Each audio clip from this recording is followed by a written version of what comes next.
ወላጆች በልጅ አስተዳደግ ክርክር ጊዜ የሚሳሳቷቸው ስህተቶች እንዴት ያሉ ናቸው? የመበሻሸቂያ የማሸነፊያ ለምሳሌ አንደኛውን ወገን የሚያገኙት ይሄኛውን ልጅ በመያዝ ስለዚህ አላሳይም ማለት አያገኛትም አታገኘውም እኔ ለፍቼ አሳድጌ የጉብኝት ሰዓት ይሄ ነው ተብሎ ተሰጥቶት ይሆናል። ልጁ ፈተና አለበት። ፈተና ካለበት አይ ፍርድ ቤቱ ያለኝ የጉብኝት ጊዜ ይሄ ስለሆነ ፍሌክሲብል አለመሆን እስከ ደም ጠብታዬ ፍርድ ቤቱ በወሰነው መሰረት ያለው ፍርድ ቤቱ አይቶ የሚወስናቸው ነገሮች አሉ። ልጁ መልካም ጥቅም ያስጠብቃል ብሎ ግን አንዳንዴ የሚፈጠሩ ነገሮች እየታየ ሊቀየሩ የሚገባቸውን ነገር ፍሌክሲብል ሆነው ለመፍታት ፈቃደኛ አለመሆን። ልጄን አሳልፌ ለሱ አልሰጥም ወይም ደግሞ ለሷ አልሰጥም ፍርድ ቤቱ በፈቀደው ምንም አይነት ነገር ቢፈቅድ፣ ምክንያቱም አንደኛ ሱሰኛ ነው ወይም ሱሰኛ ናት። ልጄን በዛ ጊዜ አብረው የሚሆኑ ከሆነ ያልተገባ ነገር ያስተምርብኛል ያስታስተምርብኛለች ወይም ደግሞ ይጎዳብኛል ትጎዳብኛለች። እድሜያቸው ከ5 ዓመት በታች የሆኑ ህፃናት ሁሉ እናት ናት ማሳደግ ያለባት የሚል አቋም እንደ ባለሙያ የለንም። ምን ልል ፈልጌ ነው እድሜያቸው የ1 ዓመትም ሆኖ 2 ዓመትም ሆኖ ፍቅር እንክብካቤ የማይሰጧቸው እናቶች ካሉ አባት ጋር ቢያድጉ የተሻለ ሊሆን ይችላል። ማን ይመስላል ሲባል አስተዳደጉን ይመስላል። እንግዲህ በእንደዚህ አይነት በተለያዩ ሁኔታ የሚያድጉ ግለሰቦች ስብስብ ነው የአንድ ሀገር ህዝብ የሚሆነው። ሀገር የሚባለው ደግሞ ህዝብ ነው። ስለዛ የልጆች አስተዳደግ አንዲት ሀገር ህፃናቶቿን ልጆቿን የምታሳድግበት ውጤት ናት።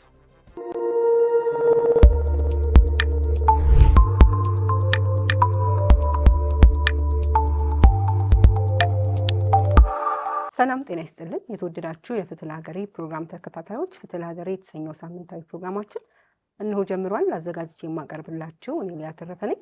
ዛሬ በፍትህ ለሀገሬ ውይይት የምናደርግበት ርዕሰ ጉዳይ ወላጆች ተለያይተው መኖር ግድ ሲላቸው የልጆች አስተዳደግን በሚመለከት ህጉ ምን ይላል ስለሚለው ጉዳይ ነው ውይይት የምናደርገው።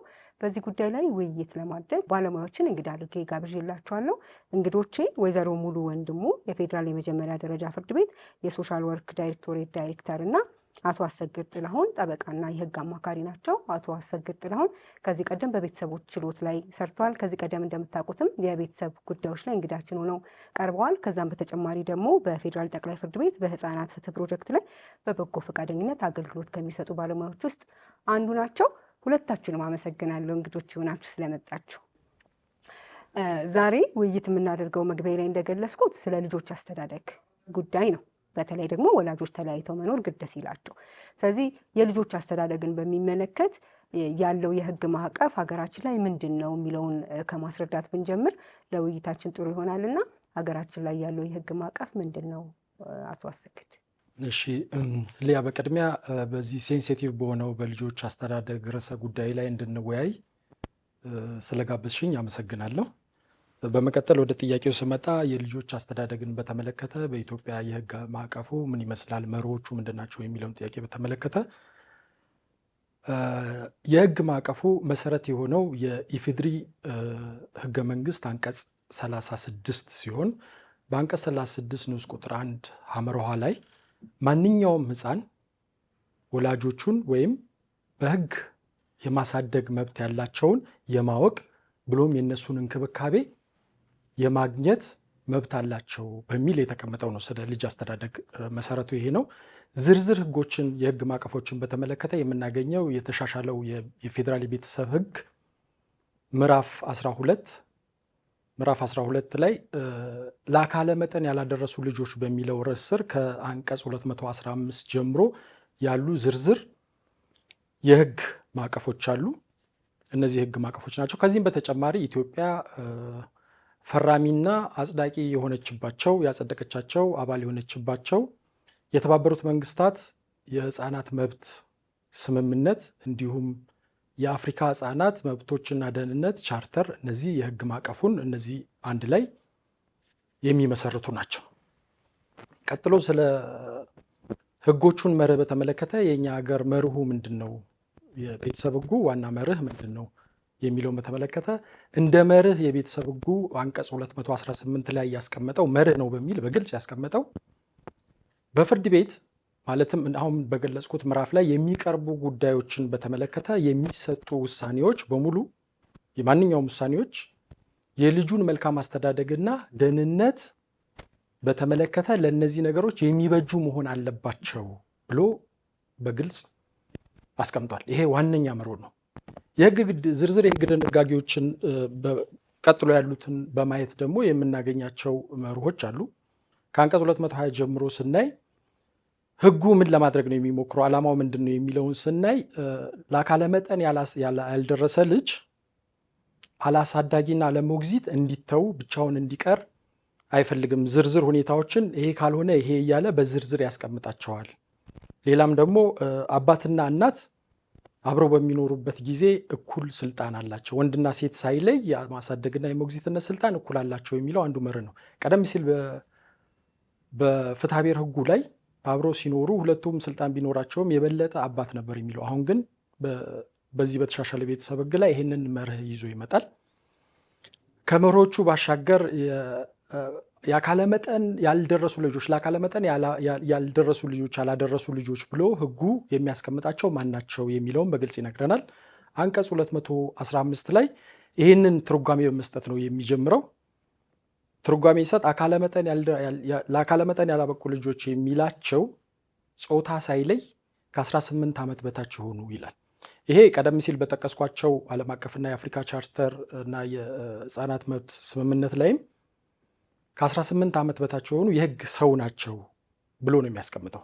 ይህንን ካስቀመጠ በኋላ ለምን አሳዳሪና ሞግዚት ይሾምላቸዋል የሚለውን ይመልሰልናል። አንቀጽ 216 ላይ የተሻሻለው የቤተሰብ ህግ ላይ ለአካለ መጠን ያላደረሱ ከ18 ዓመት በታች ብሎ ዲፋይን አድርጓቸዋል። እነሱን በተመለከተ ከ18 ዓመት በታች የሆኑ ልጆች መልካም አስተዳደጋቸውና ደህንነታቸውን በተመለከተ የንብረት ጥቅማቸውንና በጠቅላላ የንብረት አስተዳደራቸውን በተመለከተ ህጋዊ ድርጊቶችን መፈጸም አይችሉም ብሎ ያስቀምጥልናል። ስለማይችሉ አሳዳጊና ሞግዚት ተሾሞላቸው በእነዚህ ተወክለው ነው ህጋዊ ድርጊቶችን የሚፈጽሙት ማለት ነው። ህጉ አሳዳሪና ሞግዚት እነማን እንደሆኑም እነማን እንደሚሾሙ ዘርዝሮ ያስቀምጥልናል። ከአንቀጽ 220 ጀምሮ እናትና አባት አብረው ያሉ ካልተፋቱ በጋብቻ ያሉ ከሆኑ ሁለቱም እኩል ስልጣን፣ ቀደም ብዬም ገልጬዋለሁ፣ እኩል ስልጣን ይኖራቸዋል ብሎ አስቀምጦታል። ቀጥሎ አንዳቸው በሞት ቢለዩ ወይም ደግሞ አንዳቸው ችሎታ ቢያጡ፣ የህግ ችሎታ ቢያጡ ተገቢ አይደሉም ተብሎ በፍርድ ቤት ውሳኔ ቢሰጥባቸው ለዚህ አገልግሎት ወይም ደግሞ የልጁ አባት የማይታወቅ ቢሆን ፍቺ ቢፈጸም፣ በዚህ ደግሞ ፍርድ ቤቱ አንደኛው ተጋቢ አሳዳጊና ሞግዚት ተደርጎ ይሾማል ማለት ነው። በፍርድ ቤትም ኢሚዲየትም በሞት ከሆነ ፍርድ ቤትም ቀርቦ ለተለያዩ አገልግሎቶችና የአስተዳደር አገልግሎቶችን ለመፈጸም ሊጠይቁ ይችላሉ። ማስረጃው ግን አውቶማቲካሊ ቀጥሎ ያለው አሳዳሪና ሞግዚት ነው ተብሎ ይቀመጣል። እነዚህ ደግሞ ለብቻው አንድ ወላጅ ለብቻው እያሳደገ በሞት ቢለይ በሞግዚትነትና በአሳዳሪነት እገሌ ይሁንልኝ ብሎ በኑዛዜ ማስቀመጥ እንደሚችል ህጉ ያስቀምጥልናል።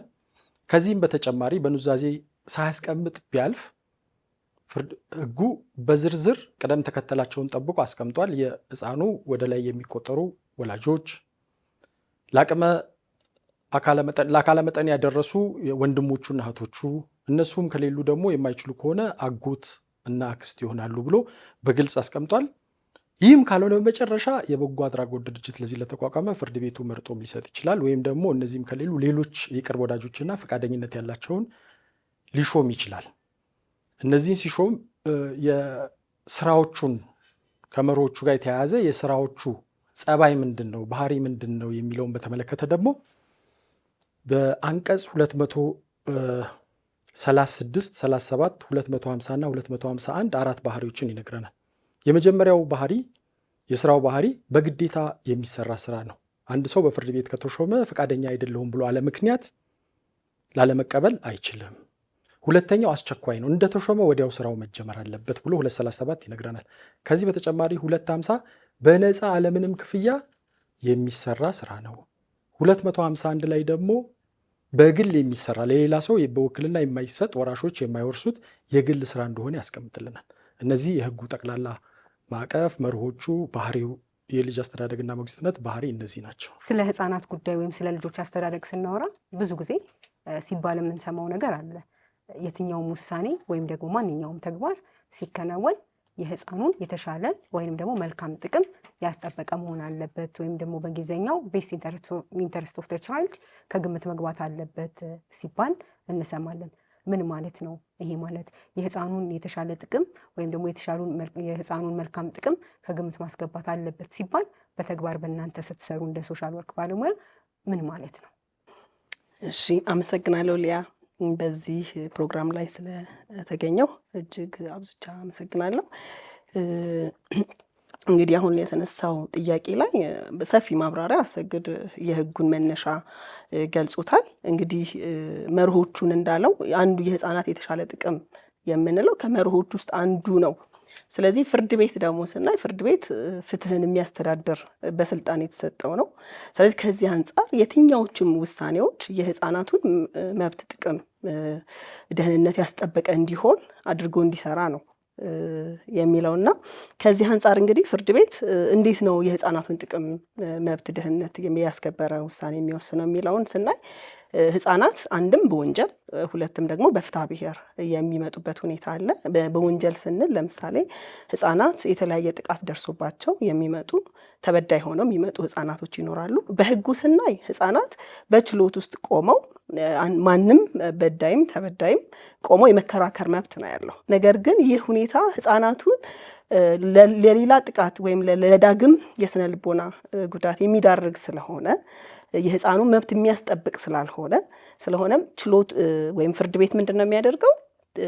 ህፃናቱ በልዩ ክፍል ተቀምጠው በባለሙያ ታግዘው እንዲመሰክሩ የሚደረግበት ሁኔታ አለ። ስለዚህ ይህ ሁኔታ ስናየው የህፃናቱን መብት ከማስከበር የተሻለ ጥቅም ከማስከበር አንጻር የተደረገ አሰራር ነው። ስለዚህ ባለሙያ መዘጋጀቱ እንደገና ደግሞ ህፃናቱ ለብቻቸው ሆነው በሲሲቲቪ ካሜራ አማካኝነት ችሎቱን አይተው ሳይፈሩ እንዲመሰክር መደረጉ የህፃናቱን የተሻለ ጥቅም የሚያስጠብቅ ነው። ያ ማለት ህፃናት የደረሰባቸውን ጉዳት ሳይፈሩ ሳይጨነቁ የሚመሰክሩበትን ሁኔታ የሚያመቻች ነው። ከዛም ባለፈ ደግሞ ህፃናትን ስናይ እንደ እድሜያቸው ሁኔታ የፍርድ ቤቱን ቃላት በቀላሉ ሊረዷቸው የማይችሉበት ሁኔታዎች ይፈጠራሉ። በዚህ ጊዜ እንግዲህ ባለሙያው የስነ ልቦና ባለሙያዎች ህፃናቱ ሊረዱት በሚችለው ቋንቋ ያማ ቀንን፣ ሰዓትን፣ ጊዜን፣ ወራትን የሆነውን የተፈጸመውን ሁኔታ በአግባቡ እንዲያስረዱ ቀጥታ ከችሎት የሚመጣውን ጥያቄ ተቀብለው ለህፃናቱ የሚጠይቁበትና ህፃናቱ ደግሞ የሚመልሱበት ሁኔታ አለ። ስለዚህ ከወንጀል አንጻር ስናየው ምን ያህል የህፃናቱን ጥቅም የተሻለ እንዲያደርገው ሆኖ እየተሰራ መሆኑን ያሳየናል። እንግዲህ የተሻለ ጥቅም ስንል ሁለንተናዊም ጭምር ነው። ያ ማለት ምን ማለት ነው? ህፃናቱ አካላዊም ስነ ልቦናዊም ማህበራዊም ህይወታቸው የተጠበቀ ሆኖ አገልግሎት ማግኘት እንዳለባቸውና ይህም አገልግሎት ደግሞ የህፃናቱን ጥቅም እንዲያስከበር ይሆናል። በፍትሐ ብሔር ላይ ስናየው እንግዲህ ፍትሐ ብሔር ላይ አንዱ የልጆች አስተዳደግን ሁኔታ ነው የምናየው። እንግዲህ የልጆች አስተዳደግ ሁለት ምንም እንኳን መብት ያላቸው ባለጉዳዮች ወይም ወላጆች ሊሆኑ ይችላሉ ወይም አሳዳጊዎች ሲመጡ ይከራከራሉ። እንግዲህ ፍችም ከሆነ ከፍቺ በኋላ የሚመጣው ንብረትና የልጆች ጉዳይ ነው። እንግዲህ የልጆቹን ጉዳይ ምንም እንኳን ባለጉዳዮቹ ቢሆኑም የሚመለከታቸው ነገር ግን ፍርድ ቤቱ የህፃናቱን የተሻለ ጥቅም ከማስከበር አንጻር በባለሙያ እንዲጠየቁ ያ ማለት የህፃናቱን የእድሜ ደረጃ የአእምሮ ብስለት እና ፍላጎት መነሻ ተደርጎ እንዲሰራና ለዛም ደግሞ ባለሙያው አስፈላጊውን መረጃዎች ሰብስበው ለህፃናቱ ይበጃል የሚለውን ሙያዊ አስተያየት ለችሎት እንዲሰጥ ይደረጋል። እንግዲህ ይህንን ስናየው አሰራሩ ምንድነው? ይሄ ሁሉ የህፃናቱን ልዩ ፍላጎት እና የተሻለ ጥቅም ከማስከበር አንጻር እየተሰራ ያለ መሆኑን ነው የሚያሳየንና ከዚህ አንጻር ፍርድ ቤቱም ይህንን ነው እየተገበረ ያለው ለህፃናቱ ተስማሚ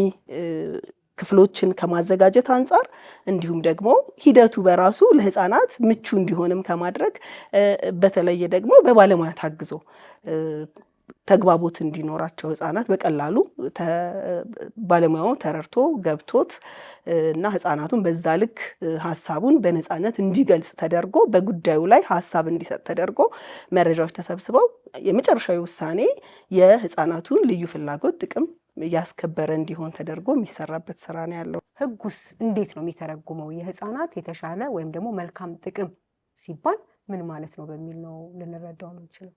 እሺ፣ አመሰግናለሁ። የህፃኑ መልካም ጥቅም ቤስት ኢንተረስት ኦፍ ዘ ቻይልድ በሚል በግልጽ ምንጭ ሆኖ በግልጽ ሰፍሮ የሚገኘው ኢትዮጵያ አባል የሆነችው ቀደም ሲልም ገልጬዋለሁ የተባበሩት መንግስታት የህፃናት መብት ስምምነት ላይ በአንቀጽ 3 ላይ እንዲሁም በአፍሪካ ህፃናት መብትና ደህንነት ቻርተር አንቀጽ 4 ላይ በግልጽ ምንጩ ይሄ ነው። ኢትዮጵያ አባል ናት፣ ፈራሚ ናት፣ ያጸደቀቻቸው ናቸው። የቤስት ኢንተረስት ኦፍ ዘ ቻይልድ የሚለውን ቃል በቃል ያስቀምጥና ቤስት ኢንተረስት ኦፍ ዘ ቻይልድ ማለት ማንኛውም ህፃናትን የተመለከቱ ጉዳዮች ላይ እርምጃ ሲወሰድ የመንግስት አካላት፣ በግል በጎ አድራጎቶች፣ የህግ አውጪዎች፣ ፍርድ ቤቶች፣ እነዚህን የመሳሰሉ አካላት የልጁን ጥቅም ለልጁ ጥቅም መልካም ጥቅም ቅድሚያ ይሰጣሉ ማለት ነው። ከሁሉም ነገር በላይ ቅድሚያ ይሰጣሉ።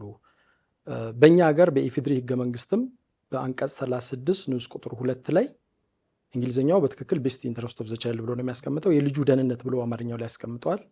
እነዚህ አይነት እርምጃዎች ሲወሰዱ በግልጽ አሁን እንደጠቀስኳቸው እነዚህ እርምጃዎች በተጠቀሱት አካላት ሲወሰድ ቅድሚያ የልጁ ጥቅም መታየት አለበት የሚል ነው። የልጁ ጥቅም ጠቅለል ያለ መርህ ነው።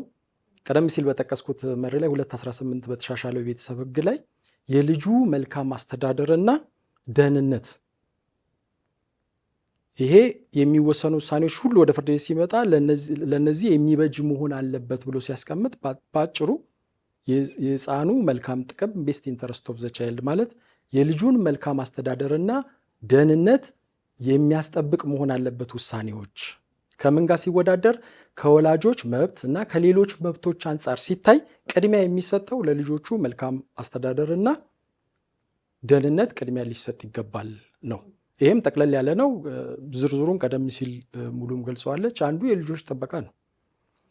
የልጆች ጥበቃ ማለት አካላዊ ጥበቃቸው አካላዊ፣ ስነ ልቦናዊ፣ አእምሮዊ የሆነ ጥበቃ ሊደረግላቸው ይገባል ከማንኛውም ጥቃት። ይህንን ቅድሚያ ተሰጥቶ ለዚህ ይሰራል ወይ? የትምህርታቸው ጉዳይ፣ የጤንነታቸው ጉዳይ፣ አመጋገባቸው ከምግብ ጋር ተያዘ እነዚህ ነገሮች በሙሉ የልጁን መልካም ደህንነትና ጤንነት የሚያስጠብቁ ትምህርቱም፣ ጤናውም፣ አመጋገቡም ለነዚህ ቅድሚያ ይሰጣል። ፍርድ ቤት ውሳኔ ሲሰጥ ሌሎችን መብቶች ትቶ ህፃናት ካሉበት ቅድሚያ ለህፃኑ ጥቅም ይሰጣል ማለት ነው ባጭሩ። አመሰግናለሁ። ስለዚህ ከዚህ የምንረዳው ዳኞች ወይም ደግሞ ፍርድ ቤቶች ውሳኔ ሲወስኑ በሂደቱ ከዛ ደግሞ ውሳኔ ሲወስኑ መጨረሻ ላይ ደግሞ መደምደሚያ የሚያደርጉት ነገር እንደሚታወቀው የህፃናት ወይም የልጆች አስተዳደግ ጉዳይ ኢሹ ሆኖ ወይም ጉዳይ ሆኖ ፍርድ ቤት ላይ የሚመጣው በወላጆች ወይም በባልና ሚስት ልንለው እንችላለን። ሳይጋቡም ደግሞ የወለዱ ሰዎች ስለሚኖሩ በወላጆች መካከል ያለ መግባባት ወይም ደግሞ ክርክር ሲኖር ነው ልጆቹ ማጋ ይሁኑ እንዴት ይደጉ የሚለውን በሚመለከት ማለት ነው። ስለዚህ ይሄ በሚሆንበት ጊዜ ሁለቱም ተከራካሪዎች የየራሳቸውን ኢንተረስት ልጁ እኔ ጋ ይሁን ልጅቷ እኔ ጋ ይሁን የሚለውን ነገር የየራሳቸውን ክርክር ሲያመጡ የእነሱ ክርክር ብቻ ሳይሆን መጨረሻ ላይ መደምደሚያው መሆን ያለበት ልጁ ከማን ጋር ቢሆን ከእናቱ ጋር ቢሆን ነው ወይስ ከአባቱ ጋር ቢሆን ነው፣ የትምህርቱ ሁኔታ፣ የቀለቡ፣ የትራንስፖርቱ፣ የማንኛውም ነገር ከዛ ከምንም በላይ ደግሞ ሳይኮሎጂካሊ ሳይጨናነቅ ነፃ ሆኖ ማደግ የሚችለው የሚለው ከግምት መግባት አለበት። የሰዎቹ መከራከር ብቻ ሳይሆን ፎከስ ማድረግ ያለበት ፍርድ ቤቱ ማን የተሻለ ክርክር አመጣ የሚለው ላይ ሳይሆን ልጁ ምን ይፈልጋል ወይም ልጁ ምን ያስፈልገዋል የሚለው እንደሆነ ነው ከሁለታችሁ አንድ ላይ ከተናገራችሁት መረዳት የቻልኩት። በተግባር ወደ ሶሻል ወርክ ባለሙያ ዳኞች ይልካሉ የልጆችን ከማን ጋር ይደግ የትኛው ወላጅ ያሳድግ የሚለውን ለመወሰን ማለት ነው። በሚላክበት ጊዜ ምን ምን አይነት ጉዳዮች ናቸው ወደ እናንተ እንደ ሶሻል ወርክ ባለሙያ ዳኞች ይህን ጉዳይ እናንተ ምክረ ሀሳብ ስጡበት ተብሎ የሚላከው በምን አይነት ሁኔታ ነው? ከዛ ከተመራላችሁ በኋላ ደግሞ ስራውን የሚሰራው እንዴት ነው የሚለውን ደግሞ ንገሩ። መልካም አመሰግናለሁ። እንደተባለው ሊያ ገልጸሻል። እንግዲህ ችሎት ላይ ሁለት ተከራካሪ ወገኖች ይኖራሉ። አንድም ወላጆች ናቸው፣ ሁለትም ደግሞ በልጁ ጉዳይ ላይ ይመለከተኛል፣ ያገባኛል፣ እኔ ያሳድገዋለሁ ብለው የሚሉ ሰዎች ይመጣሉ። ክርክር ይፈጠራል። እንግዲህ እንደተባለው እኔ ብሎ ሲል ችሎቱ ሊወስን የሚችለው የባለሙያን አስተያየት ምክር ሀሳብ በመቀበል ነው። ስለዚህ ይህ በሚሆንበት ጊዜ እኔ ይሻላለሁ የሚለውና በሁለቱ መካከል በወላጅም እንዲሁም በሌሎች አሳዳጊ ወይም የሚመለከታቸው ሰዎች መተው ይሄ ክርክር ሲነሳ የሚደረገው ምንድን ነው? የፍርድ ቤቱ የሶሻል ወርክ ባለሙያዎች አሉ። እንግዲህ ይህ ባለሙያ ቀጥታ ትዕዛዝ ይታዘዛል። እንግዲህ ይህ ትዕዛዝ የሚታዘዘው ምንድን ነው? ምንን መነሻ አድርጎ ነው? የህፃናቱ ልዩ ፍላጎትና ጥቅም ያስከበረ ውሳኔ እንዲሰጥ ሙሉ የዳሰሳ ጥናት ተሰርቶ የውሳኔ አስተያየት ይቅረብ ብሎ ይላል። አንድም ይሄ ሙሉ ከስተዲ ትዕዛዝ የሚሰጥበት ነው። ሁለተኛው ደግሞ ሰዎች በአሳዳጊነቱ ይስማማሉ። በአሳዳጊነቱ ይስማሙና ነገር ግን በጉብኝት ሂደት ላይ ወይም ሁኔታ ላይ ወይም ቦታ ላይ ስምምነት ላይኖር ይችላል። ስለዚህ ይህም ሲሆን አሳዳጊነቱ ተትቶ ነገር ግን ጉብኝት መቼ፣ እንዴትና የት፣ በምን ሁኔታ መጎብኘት አለበት ይሄኛው ወገን ብሎ እና ለዚህም ደግሞ የዳሰሳ ጥናት ተሰርቶ የውሳኔ አስተያየት እንዲቀርብ ችሎት ለባለሙያ ትዕዛዝ ይሰጣል ማለት ነው። ስለዚህ ይህ ሁኔታ ነው ያለው በፍርድ ቤት። አይ ቲንክ ምላሹን ከመለስኩኝ። በመቀጠል ግን እንግዲህ ይሄ ትዕዛዝ ወጣ ከችሎት ለባለሙያው መጣ። እዚህ ቀጥታ ለባለሙያው እንደደረሰው ባለሙያው ይህንን ትዕዛዝ እንዳየ ማን ያሳድግ የሚለውን ጥያቄ ካየ በኋላ ሁለቱንም ባለጉዳዮች ቁጭ አድርጎ አንድም የሚሰራው ስራ የማንን ጥቅም ማስከበር እንደሆነ በግልጽ የክፍሉን ስራ የማስረዳት ሚስጥራዊነቱ ምን ድረስ እንደሆነ የስራው አጠቃላይ ሂደት ምን ሊመስል እንደሚችል ለባለጉዳዮቹ የማስረዳት ስራ ይሰራል። እንግዲህ ባለጉዳዮቹ ደግሞ አዎ ገብቶናል፣ በዚህ ሂደት ለመሳተፍ ፈቃደኛ ነን ብለው ሲሉ በሂደቱ እንዲስማሙ የውል ስምምነት ይፈርማሉ። ያ ማለት ምን ማለት ነው? በሂደቱ ላይ የሚሰጡት ማናቸውም መረጃዎች እውነትን መሰረት ያደረጉ እንዲሆኑ ተስማምተው እንዲፈርሙ ይደረጋል። ስለዚህ አዎ ገብቶኛል፣ በግልጽነት እውነትን መሰረት አድርጌ መረጃ ሰጣለሁ ብለው ይፈራረማሉ። እንግዲህ ልክ ይሄንን ካደረጉ በኋላ ሂደቶች አሉ። ሂደቶቹ ምንድን ናቸው? እንግዲህ ባለሙያው የዳሰሳ ጥናቱን የሚያካሂድበት የሚከተላቸው የመረጃ መሰብሰቢያ ዘዴዎች አሉ። እንግዲህ አንዱ የጽሁፍ መጠይቅ ነው። የጽሁፍ መጠይቅ ሙሉ የጽሁፍ መጠይቅ አለ። ያ የጽሁፍ መጠይቅ ሰዎች ተረጋግተው ተረድተው ገብቷቸው ቤት ወስደው ያለውን አጠቃላይ ሁኔታ የሚሞሉበት ነው። ይህም በዋናነት ጥያቄዎቹ የሚይዙት ምንድን ነው? አጠቃላይ የስራቸው ሁኔታ፣ አድራሻቸው፣ የገቢ ሁኔታቸው እንዲሁም ደግሞ በትዳሩ ወቅት የነበራቸውን ኃላፊነት፣ ያላቸውን የባህሪ ሁኔታ እንዲሁም ደግሞ ልጆቹን ለማሳደግ ያላቸውን ፍላጎት፣ እቅድ እና እንዲሁም ደግሞ ሌላኛው ወገን አሳዳጊ ቢሆን ያላቸውን ስጋትና ወደፊት በምን መልኩ ማሳደግ እንዳለባቸው የሚገልጹ እቅዶች ናቸው። እነዚህን ሞልተው ተረጋግተው የሚመጡበት ሁኔታ እድል ይሰጣል ማለት ነው። እንግዲህ ባለ ጉዳዩ ይህንን ወስዶ ሞልቶ የሚመጣበት በቀጣይ ደግሞ ምንድነው የቃለ መጠይቅ። እንግዲህ የቃለ መጠይቁም ራሱን ችሎ ሰዎች በጽሁፍ ላይ ያልገለጻቸው ነገር ግን በማብራራት ሂደት ላይ የሚገልጿቸው ሀሳቦች ይኖራሉ። ምንም እንኳን በጽሁፍ መጠይቅ ላይ ያሉ ጥያቄዎች ይዘታቸው ከቃለ መጠይቅ ጋር ተመሳሳይ ቢሆንም ነገር ግን አንዳንድ ሀሳቦችን ባለሙያው ቁጭ አድርጎ የመጠየቅ የማውጣጣት ሁኔታዎች ይኖራሉ። እንግዲህ አሁንም ቃለመጠይቁ ላይም እንግዲህ በዋናነት ትኩረት የሚያደርገው ምንድን ነው? ሰዎች የት ቦታ ነው የሚኖሩት? መኖሪያ ቦታቸው ምን ይመስላል? እንግዲህ የመኖሪያ ቦታቸው የት ነው ሲባል ለህፃናቱ ምቹ ነው ወይ? ቋሚ የመኖሪያ አድራሻ አላቸው ወይ? የራሳቸው ነው? ተከራይተው ነው? እነዚህን ሁሉ መረጃዎች ይሰበሰባሉ።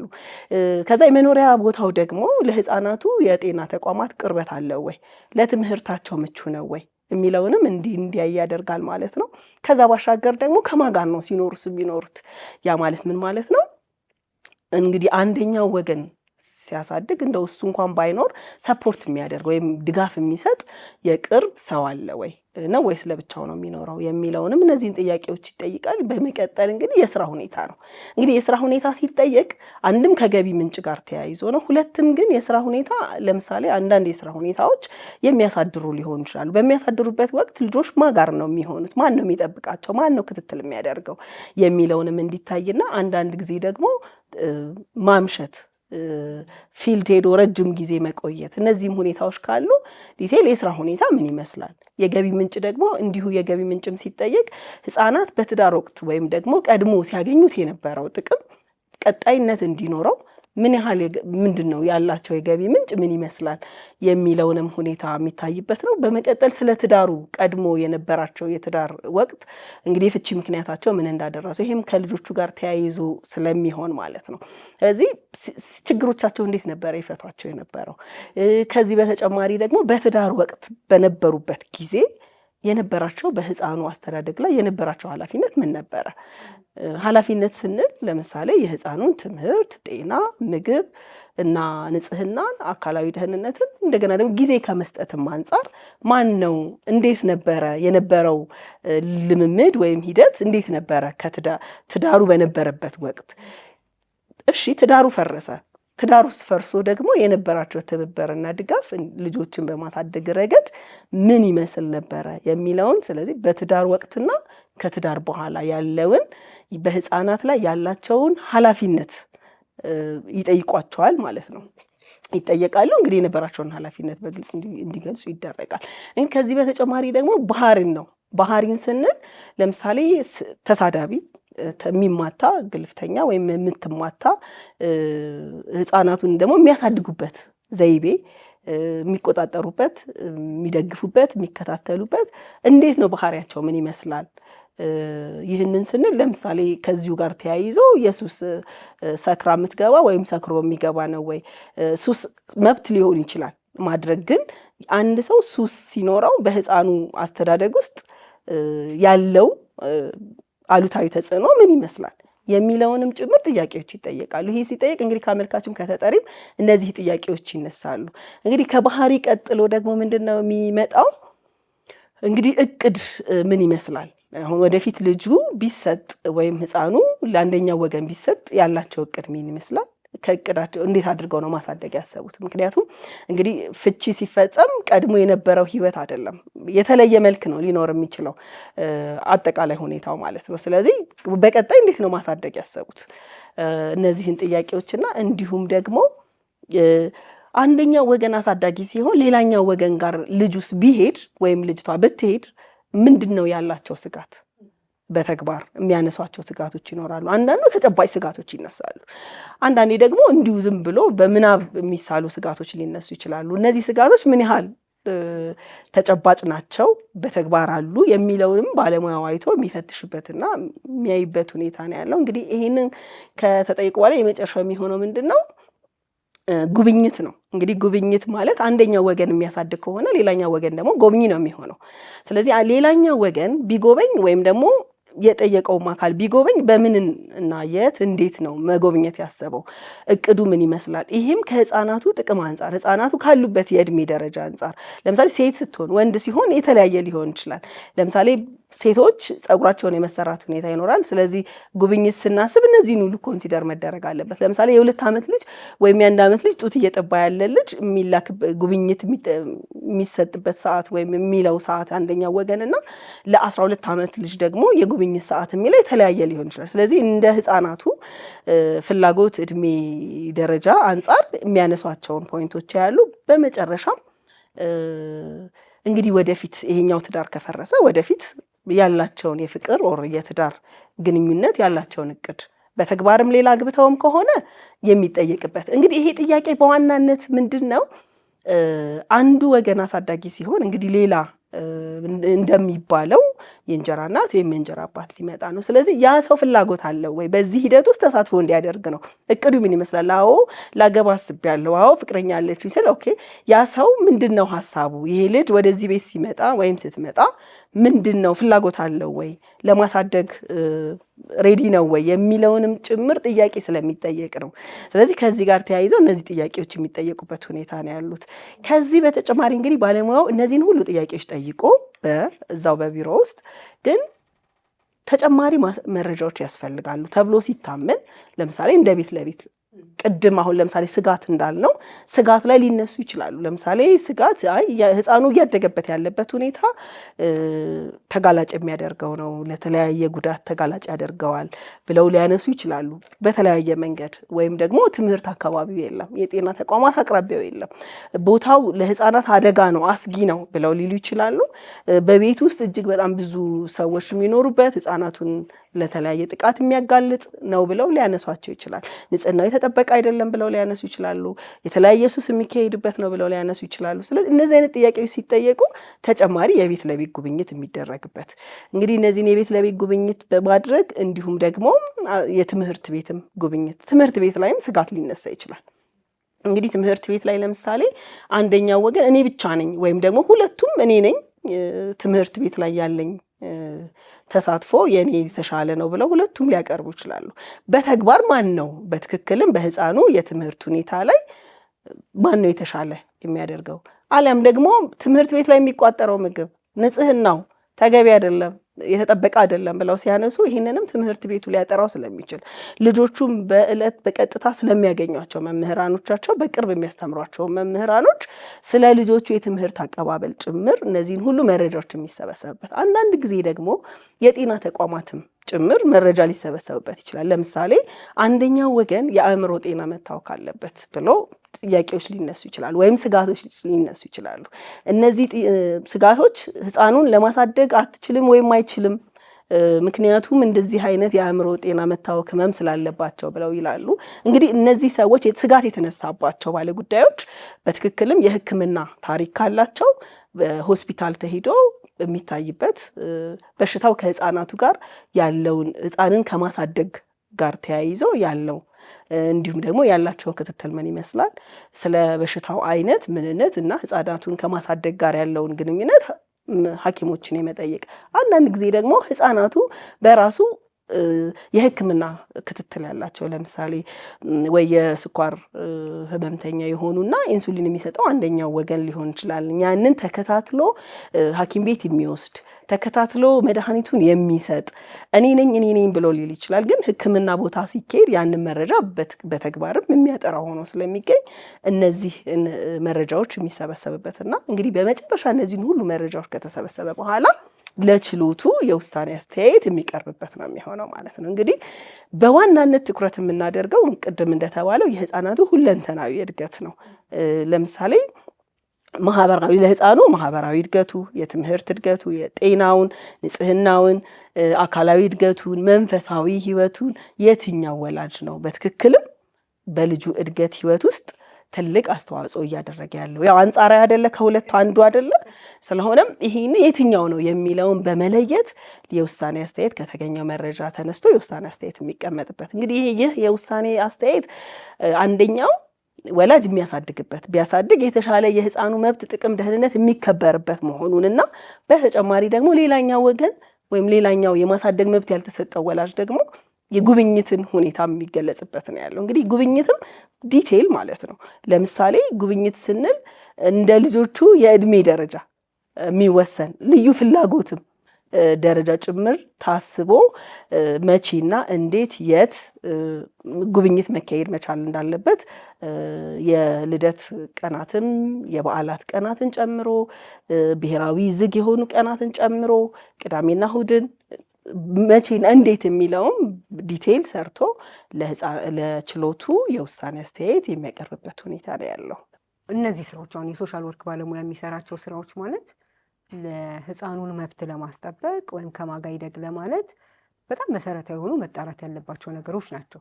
እንደሚታወቀው ብዙ ጊዜ በተለምዶ እንደምናየው ከክርክር ሂደትም እርሶም ያጋሩናል የምናየው ነገር የወላጆች ክርክር በሚያደርጉበት ጊዜ አንዱ ወይ የተሻለ ገቢ ያለው ከሆነ ወይ ከዚህ ቀደም እያሳደገው ያለው ልጁን እሱ ከነበረ ወይም ደግሞ የልጁ ፍላጎት ወይም ለልጁ መልካም አስተዳደግ የሚያስፈልገው ነገር ሌላ ሆኖ ግን ባለው ጉልበት ገንዘብ ልንለው እንችላለን ልጅን ማሳደግ የሚችል የሚመስለው ክርክር ላይ በቃ ወሳኝ የሚያደርገው ማሳመን ተከራክሮ ማሳመን ብቻ የሚመስለው በጣም በርካታ ሰው አለ። በችሎት ምን ስለምንመለከት ማለት ነው። እንደዚህ አይነት የማህበራዊ ሳይንስ ባለሙያ ወይ የሶሻል ወርክ ባለሙያ በሚኖርበት ጊዜ ለችሎቱ በጣም ትልቅ ግብዓት ይሆናል። ግን ደግሞ እንደ ህግ ባለሙያ መጠየቅ የምንፈልገው ምንድነው የዚህ የህግ ማዕቀፉ ወይም ደግሞ መነሻው ምንድነው? የትኛውን ህግ መሰረት አድርጎ ነው ችሎቶች ለሶሻል ወርክ ባለሙያ የሚመሩበት? ከዛ ሶሻል ወርክ ባለሙያም ደግሞ ፍርድ ቤት ውስጥ ተቋቁሞ ይህን ስራ የሚሰራው ከምን ህግ መነሻ ነው? እሺ፣ የማህበራዊ ሳይንስ ባለሙያዎች የሚሰሩት ስራ ቀደም ሲልም ሙሉም እንደገለጸችው አንቺም እንደገለጽሽው ከፍተኛ እገዛ ነው ለፍርድ ቤት እያደረገ ያለው። በተለይ ልጆችን በተመለከተ አስተዳደግ ላይ፣ ጉብኝት ላይ፣ የጉብኝት መብትን በተመለከተ እነዚህ ላይ ለፍርድ ቤቱ ብዙ እገዛ እያደረገ ነው። ፍርድ ቤቱ በምን መሰረት ነው ለሶሻል ወርክ ባለሙያዎች የሚመራው የሚለውን በተመለከተ በተሻሻለው የቤተሰብ ህጋችን ላይ በግልጽ ፍርድ ቤቱ ለማህበራዊ ሳይንስ ባለሙያዎች ይመራል የሚል የለም። ግን መሰረት አለው ፍርድ ቤቱ የተሻሻለው የቤተሰብ ሕግ አንቀጽ 249 ነው መሰረቱ። ንዑስ ቁጥር 1 ላይ ፍርድ ቤቱ ለአካለ መጠን ላላደረሰ ልጅ ሞግዚት በተለይ አሳዳሪ ሲሾም ሲመርጥ ለመሾም የተሾመውን ደግሞ ሲሽር የፍርድ ቤቶች ኃላፊነት ብሎ ያስቀመጠው የሕፃኑን ወደ ላይ ወላጆች አያቶቹን ማለት ነው። ከዚህም በተጨማሪ ወንድምና እህቶቹን ለአካለ መጠን ያደረሱም ካሉ እነዚህን ቤተሰብን ያነጋግራል፣ ያማክራል ይላል። ዝቅ ብሎ ደግሞ አንቀጽ 2 ላይ ሕፃኑን ራሱንም ያዳምጠዋል ይላል። ከሕፃኑ በተጨማሪ ግን ቤተሰቦቹን እነዚህን ወደ ላይ የሚወለዱ አጎት፣ አክስት፣ ወንድም እህቶችን እነዚህን ለማማከር ይችላል፣ ያማክራል ይላል። ይህንን መሰረት አድርጎ አሁንም ብዙ ጊዜ የተተገበረ አይደለም ይሄ አንቀጽ። ከዚህ ይልቅ የልጅ አስተዳደግን፣ የልጅ ጉብኝትን፣ የሕፃናትን ስነ ልቦና የሚያውቁትን የሶሻል ባለሙያ ወርኮች እነሱን የሚያማከሩ የተሻለ ስለሆነ የፌዴራል የመጀመሪያ ደረጃ ፍርድ ቤት ይህንን የሶሻል ወርክ ቢሮ ኦፊስ ሊያቋቁም ችሏል። በዚህ አንቀጽ መሰረት ምክረ ሀሳብ ይጠይቃል። ምክረ ሀሳብ ሲጠይቅ በፊት እንደገለጽኩት ወላጆችን ከማማከር ሌላ አሁን ፍርድ ቤቱ እያንዳንዱን ወላጆቹን ጠርቶ በእያንዳንዱን ወላጅ ማናገር፣ ለልጆች ረጅም ጊዜ ሰጥቶ ማነጋገር፣ በተለይ ደግሞ ልጆችን የማነጋገር ቴክኒክ ይጠይቃል። ራሱ ልጆች ሀሳባቸውን በደንብ መግለጽም ስለማይችሉ የተሻለ መልካም ጥቅማቸውን የሚያስጠብቀው የቱ እንደሆነ መለየት ስለማይችሉ የሶሻል ባለሙያዎች ቀስ ያሉ ስለሚያነጋግሩ፣ ጊዜ ወስደው ስለሚሰሩ፣ ሙሉም እንደገለጸችው ቤት ለቤት ድረስ ሄደው ስለሚያዩ። ምክንያቱም ሕጉ ይላል አንዱ የአሳዳሪ ስራ የሕፃኑን የመኖሪያ ቦታ ይወስናል ነው የሚለው። የሚኖሩበት ቦታ አካባቢ ምን አይነት ነው፣ እንዴት ነው የሚኖረው፣ ለልጁ መልካም አስተዳደግና ደህንነት ተገቢ ነው ወይ የሚለውን በዝርዝር ማየት ስለሚችሉ ሙያውም ስላላቸው እነሱን በዚህ አንቀጽ መሰረት ፍርድ ቤቱ ያማክራል። የመጣለትን በሪፖርት መልክ ይቀርብለታል። ቀደም ሲል ሙሉ እንደገለጸችው እናትና አባት ወላጆች መጥተው ይጠየቃሉ፣ ፍርድ ቤቱ ይመራል። ስምምነት ሳይኖር ሲቀር እኔ ነኝ ማሳደግ ያለብኝ የሚል ክርክር ሲነሳ የበለጠ እነዚህ ነገሮች የልጁን መልካም ጥቅም ከማስጠበቅ አኳያ መታየት ያለባቸው ዝርዝር ጉዳዮች ስላሉ ፍርድ ቤቱ እንደሚታወቀው ካለው መዝገብ ካለው የስራ ጫና እነዚህን ነገሮች በሙሉ ኢንዲቴይል ገብቶ ማከናወን ስለማይችል ሌላም ቴክኒካል የሙያም ስራ ስላለው ወደ ሶሻል ባለሙያዎች ይመራል። ከዛ የሚመጣለትን ሪፖርት ይቀበላል። ሪፖርቱን ተቀብሎ ፍርድ ቤቱ ሪፖርቱ ላይ ቀጥታ ውሳኔ ከመስጠቱ በፊት የግራ ቀኙ ተከራካሪዎች ወላጆች ማለት ነው፣ ወይም ደግሞ ሌሎችም ሊሆኑ ይችላሉ፣ ወላጆች በሌሉበት እኔ ጋር ሊያድግ ይገባል የሚል አካል ክርክር የሚያደርጉ ተከራካሪ ወገኖችን አስተያየት እንዲሰጡበት ያደርጋል። እዚህ ሪፖርት ላይ አስተያየት ሲሰጡ በሂደቱ ዙሪያ ያላቸው ቅሬታ ካለ ተገቢ አይደለም የሚሉበት የሶሻል ባለሙያ ሪፖርት ምክር ሀሳብ ተገቢ አይደለም የሚሉበትን አይተው በግልጽ ትራንስፓረንት በሆነ መልኩ ስለሚሰጣቸው አይተው ተገቢ የሆነ አይደለም የሚሉትን ነጥብ ነቅሰው ይሄ በዚህ መልኩ ሊታይ አይገባም ነበረ፣ ምክር ሀሳቡ ተገቢ አይደለም፣ ተቀባይነት ሊኖረው ይገባል የሚልም ተቀባይነት ሊኖረው ይገባል በዚህ ምክንያት ብለው አስተያየት እንዲሰጡበት ይደረጋል። አስተያየት ከሰጡበት በኋላ ፍርድ ቤቱ የልጁን ሀሳብም የቤተሰቦቹንም ያማክራል ከሚለው አንቀጽ በታች አንድ አንቀጽ አለች። ንዑስ ቁጥር 3 መሰለኝ 249 ላይ ፍርድ ቤቱ እነዚህም በሙሉ ወስዶ የመቀበል ግዴታ የለበትም። ውሳኔውን ሲሰጥ አብዛኛውን ጊዜ በተግባር ያለው ፍርድ ቤቱ ይቀበላል፣ በደንብ ተሰርተው ስለሚመጡ። ግን ፍርድ ቤቱ አጠራጣሪ ሁኔታ አለበት፣ ተገቢ አይደለም ካለ የመጨረሻ የዳኝነት ስልጣን የመስጠት የፍርድ ቤቱ ስለሆነ ፍርድ ቤቱ በድጋሚ ሕፃኑንም ጠርቶ ሊያነጋግር ቤተሰቦቹንም አሳዳጊ ሊሆን ይገባል የሚለውንም አካል ቀርቦ አነጋግሮ የልጁን ጥቅም የሚጎዳ መንገድ አይሁን እንጂ ይህንን ጥቅሙን የሚያስጠብቅ መንገድን ተከትሎ ሪፖርቱን ወይም ምክር ሀሳቡን አልቀበልም ብሎ የራሱን ውሳኔ መጨረሻ መስጠት ይችላል። በዚህ መሰረት ነው እየተሰራ። አሁን አቶ አሰግድ ሲገልጹ እንደነበረው ፍርድ ቤቶች ውሳኔ ለመወሰን የእናንተን ወይም የሶሻል ወርክ ባለሙያውን ምክረ ሀሳብ ከግምት ያስገባሉ። ምክንያቱም ቅድም በጣም በዝርዝር እንደገለጹልን በጣም ብዙ ነገሮች ከግምት የሚገቡ ስለሆኑ ማለት ነው። አንዳንዴ በተግባር የምናያቸው ደግሞ ነገሮች ምን አሉ፣ ህፃናቱ ራሱ ፍላጎታቸውን የሚጠየቁበትም ደግሞ አሰራር አለ። ስለዚህ አሁን መጠየቅ የምፈልገው የህፃናቱ እንግዲህ ወላጆቻቸው ተጠየቁ፣ ግን ህፃናቱ ደግሞ ከማጋ መኖር ይፈልጋሉ የሚለውን ደግሞ ሲጠየቅ የምናስተውለው ነገር ስለሆነ የህፃናት ፍላጎት የሚጠየቀው ምን አይነት እድሜ ላይ ወይም ደግሞ ስንት እድሜያቸው ሲሆን ነው? ከዛ በተጨማሪ ደግሞ እንደሚታወቀው በተግባር ብዙ ጊዜ የህፃናት ፍላጎት ሲጠየቅ ህፃናቱ ለነጋቸው የሚጠቅማቸውን ነገር ሳይሆን ምናልባት በወቅቱ የነሱ ምቾት ሊሰጣቸው የሚችል እንግዲህ በህፃን አይምሯቸው የተሻለ አንዳንዴ እንደውም ህፃናት የሚቆጣቸው ወላጅ ከሆነ ግን ኢንተረስታቸውን የሚያስጠብቀው ነው። ግን በሌላ መልኩ ለነሱ አስተዳደግ ከዛኛው በተሻለ መልኩ ያልሆነውን ሊመርጡ የሚችሉበት እድል ስላለ ስንት ዓመታቸው ነው ላይ ነው ህፃናት የሚጠየቁት?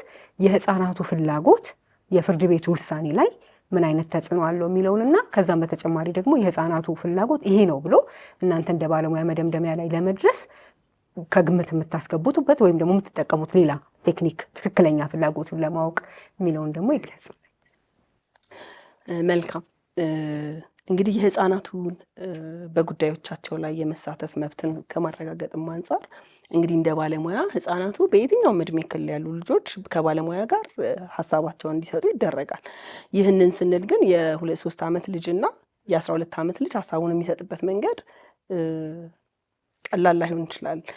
ሆኖም ግን እኛ ጋር የትኛውም ከ18 ዓመት በታች የሆኑ በተለይ ደግሞ 3 ዓመትና ከዛ በቃላት በስዕል ሁኔታዎችን ማስረዳት እስከሚችሉበት ድረስ ሀሳባቸውን የሚገልጹበት ሁኔታ ነው ያለው። እንግዲህ የሚሰጡት ሀሳብ ወይም አስተያየት ወይም በእነሱ ምንድን ነው አጠቃላይ ሁኔታው ብለን ስንል መጀመሪያ እንግዲህ ባለሙያው የሚያነሳቸው ጥያቄዎች ይኖራሉ።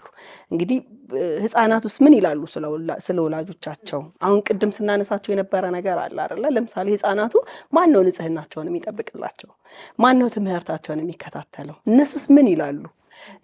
ማን ነው ጊዜ ሰጥቷቸው ውስጥ መልካም የሆነ ቁርኝት ወይም አታችመንት ያለው እስከ ማጋር ነው የሚለውንና ጊዜ ሰጥቶ እነሱን ከማጫወት ከማዝናናት ሲያማቸው ሕክምና ከመውሰድ አንጻር ማን ነው በእነሱ ህይወት ውስጥ ያላቸው የወላጆች የሚያሳዳጊዎች ሚና ምን ይመስላል የሚለውን እንደየእድሜያቸውና አእምሮ ብስለት ደረጃቸው ጥያቄዎች ይጠየቃሉ። እንግዲህ ጥያቄዎች ሲጠየቁ በቀጥታ የሚጠየቁ ጥያቄዎች ይኖራሉ፣ እንዲሁም ደግሞ በተዘዋዋሪ የሚጠየቁ ጥያቄዎች ይኖራሉ፣ በስዕል እንዲገልጹ የሚጠየቁ ጥያቄዎች ይኖራሉ፣ በቃላት ደግሞ እንዲጠይቁት የሚደረጉት ጥያቄዎች ይኖራሉ። እንደየእድሜ ብስለታቸው እንደ አእምሮ እድገት ደረጃቸው ነው። አንዳንድ ጊዜ አሁን የትኛው እድሜ የሚለው ልዩ አንዳንድ ህፃናት ለምሳሌ እንደ ባለሙያ የ11 ዓመት ልጅ ምክንያታዊ እድሜ ነው ብለን ነው የምናስበው ከ11 እና ከዛ በላይ። አንዳንድ ልጆች ደግሞ 8 ዓመት ላይ በጣም በምክንያት ማስረዳት የሚችሉ የሆነውን ያለውን ፍላጎቶቻቸውን በግልጽ የሚገልጹ ህፃናቶች አሉ።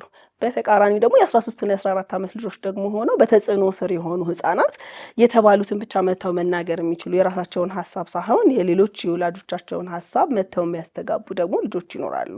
ስለዚህ እንደ ህፃናቱ የእድሜ ደረጃ ነው ሀሳባቸውን የምንቀበለው። እንግዲህ ይሄ ሀሳባቸው ወይም ፍላጎታቸው እንዴት ይመዘናል የሚለው ባለሙያው ነው እንግዲህ ይህንን የሚያየው። እንግዲህ ህፃኑ ይህንን እፈልጋለሁ ብሎ ሲል መነሻው ምንድን ነው? አንደኛ የትኛውም ወላጅ ማሳደግ ስለሚፈልግ ኮች ሊያደርግ ይችላል። ኮች ማድረግ ማለት ይሄ ልክ ይህንን በል እኔ ባሳድግህ የተሻለ ነው ተብሎ ስለሚባል መጥቶ ያንን የሚነግረን ይኖራል። ሆን ተብሎ የሚደረገው አንዳንዱ ደግሞ ሆን ሳይባልም ለምሳሌ የአንደኛው የወላጅ አስተዳደግ ዘይቤ ለህፃኑ የሚመች ሊሆን ይችላል። ከምን አንጻር ነው? ለምሳሌ ወላጁ በጣም የሚያሞላቅቅ የሚፈልገውን ነገር ሁሉ ሲጠየቅ የሚደረግለት ኖ የማይባልበትን ወላጅ ልጆች ይመርጣሉ። ስለዚህ ከምን አንጻር ነው የሚለውን እንግዲህ ባለሙያው ነው ግምት የሚወስደው። ከዚህ አንጻር ነው ይህ ልጅ የሰጠኝ ምክንያት ከዚህ አንጻር ነው ብሎ የሚመዝነው የሚገምተው ባለሙያው ነው። ስለሆነም ከምን አንጻር ነው ፍላጎቱ ምንን መነሻ አድርጎ ነው። ስለዚህ ሁል ጊዜ እኛ የምናየው ምንድን ነው ፍላጎቱ የህፃኑን መብት፣ ጥቅም፣ ደህንነት ያስከበረ ነው ወይ? ለምሳሌ በድርጊት በዚህ ሰዓት ውጣ፣ በዚህ ሰዓት ግባ፣ አጥና፣ ቆሻሻ ይንካክ፣ ስትታመምና እዚህ ጋር ልውሰድህ ነው፣ ይሄኛው ምግብ ላንተ ጥሩ አይደለም፣ ይሄን ይሆናል። ይሄ በጣም ትዕዛዝ የበዛበትን ወላጅ ላይፈልግ ይችላል። ስለዚህ ለየትኛው ነው ይሄኛው ወላጅ ነው ይሄኛው ወላጅ ነው የትኛው ነው ለህፃኑ እድገት የተሻለ የሚሆነው የሚለውን መመዘን እንግዲህ የባለሙያው ድርሻ ነው የሚሆነው። ቅድም እንደተባለው ይሄኛው እድሜ ነው ብለን እንዳንል፣ ቅድም እንዳልኩት ቀድሞም የሚበስሉ ህፃናቶች ይኖራሉ። አንዳንዱ ደግሞ ዘግይቶም ከእድሜዎቻቸው አቻዎች እኩል ሀሳብ ላይ ሰጡ ይችላሉ። ሁለተኛው የሚሰጡት መረጃዎች ወይም ምክንያቶች ቅድም እንዳነሳሁት እውነትን መነሻ አድርጎ ሊሆን ይችላል። ሁለቱም አንደኛው ኮች ሊሆን ይችላል። ሁለተኛው ግን እውነትን መነሻ አድርጎ ግን እንዳልኩ ወላጅ ፈልጎም እኮ ላይሆን ይችላል። ልክ ነው ብሎ የሚያምንበት መንገድ ሊሆን ይችላል። ስለዚህ ይህንን አይቶ ባለሙያው የሚመዝንበት ሁኔታ ነው ያለው። በተለምዶ የሚባል ነገር አለ። ለምሳሌ ከ5 ዓመት በታች የሆኑ ህፃናት ከሆኑ በቃ ባይ ዲፎልት እናታቸው ጋር መሆን እንደሚገባቸው ወይም ደግሞ ክርክር እንኳን ቢነሳ ልጁ እኮ ከ5 ዓመት በታች ስለሆነ ዞሮ ዞሮ የሚወሰነው ለእናት ነው የሚሉ ነገሮችን እንመለከታለን አይደለ? በተግባርም እንደዛ አይነት በደንብ እንደዛ አይነት ነገሮች ምክንያቱ ምንድን ነው መነሻው?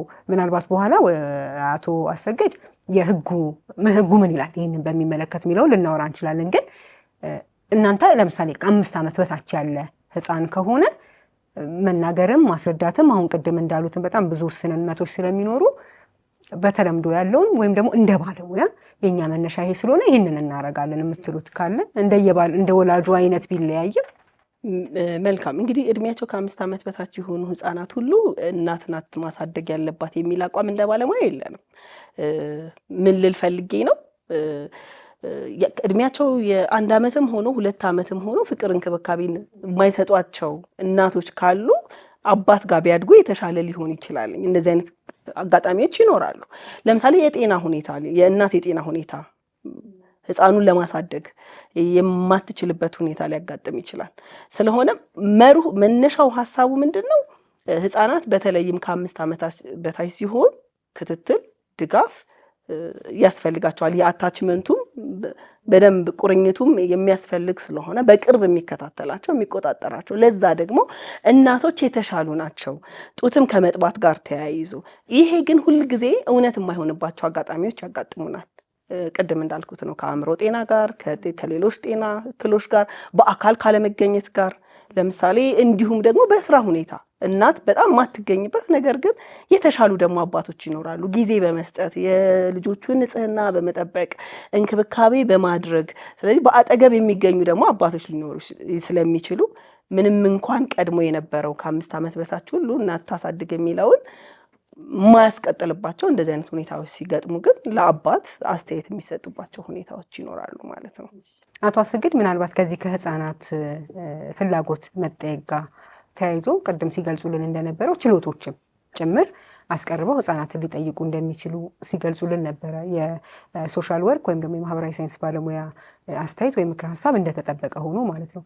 እንዲህ በሆነ ጊዜ ለምሳሌ ህፃናቱ እዛ ችሎት ላይ እንደሰራም ባለሙያ ነው የምጠይቆት፣ የህፃናቱ ፍላጎት በትክክል የእነሱን መብት የሚያስጠብቅ ነው ወይስ አይደለም፣ ወይንስ ደግሞ ጫና የተደረገባቸው ሆኖ ነው ወይ የሚለውን ነገር ካለው ኤክስፒሪየንስ በመነሳት ካለው ልምድ በመነሳት እሱ ላይ የሚጨምሩት ነገር ካለ ይግለጹልን እና እንዲሁም ደግሞ ከዚህ ከ5 ዓመት የሚለው ነገር ራሱ ከ5 ዓመት በታች ሲሆን በቃ እናቱ ጋር ነው መኖር ያለበት የሚለው አይነት በልምድ የመጣ ሀሳብ ከየት የመጣ ነው? ህጉስ እንደዚህ ይደግፋሉ?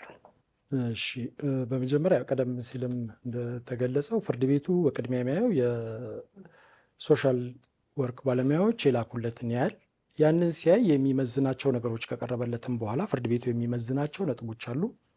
በዋናነት የልጁን መልካም አስተዳደርና ደህንነት የማስጠበቅ የሚችለው የትኛው ወላጅ ነው የሚለውን ያህል እዛ ዝርዝር ውስጥ የተሻለ ቦታ ውስጥ የሚኖረው የቱ ነው፣ ለልጁ ምቹ የሆነ ቦታ የትኛው ቦታ ላይ የሚኖረው ማን ነው፣ የሱስ ቁርኝት የሌለበት የትኛው ነው፣ የልጅ አስተዳደግ ክህሎት ያለው የቱ ነው፣ ስሜቱን ተቆጣጥሮ በትዕግስት ልጁን ሊቆጣጠር የሚችል የኛ ሀገር ይፈቅዳል፣ የዲሲፕሊን እርምጃ አሳዳሪ ይወስዳል ይላል። ግን ተገቢ የሆነ ዲሲፕሊንን የሚወስደው የቱ ነው፣ ራሱን ኮንትሮል ማድረግ ይችላል ወይ፣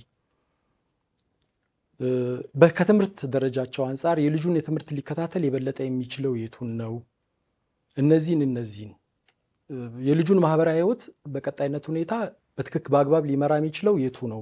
ማህበራዊ ህይወቱ ማለት ልጁ ከሌሎች ወንድሞች እህቶቹ ጋር ከአያቶቹ ጋር ከክስቶቹ ጋር ያለውን ግንኙነት ወይም ከሌላው ወላጅ ጋር ያለውን ግንኙነት በፈቃደኝነት ለማስጎብኘት እንዲኖረው ለማድረግ የበለጠ የሚጥረው የትኛው ነው?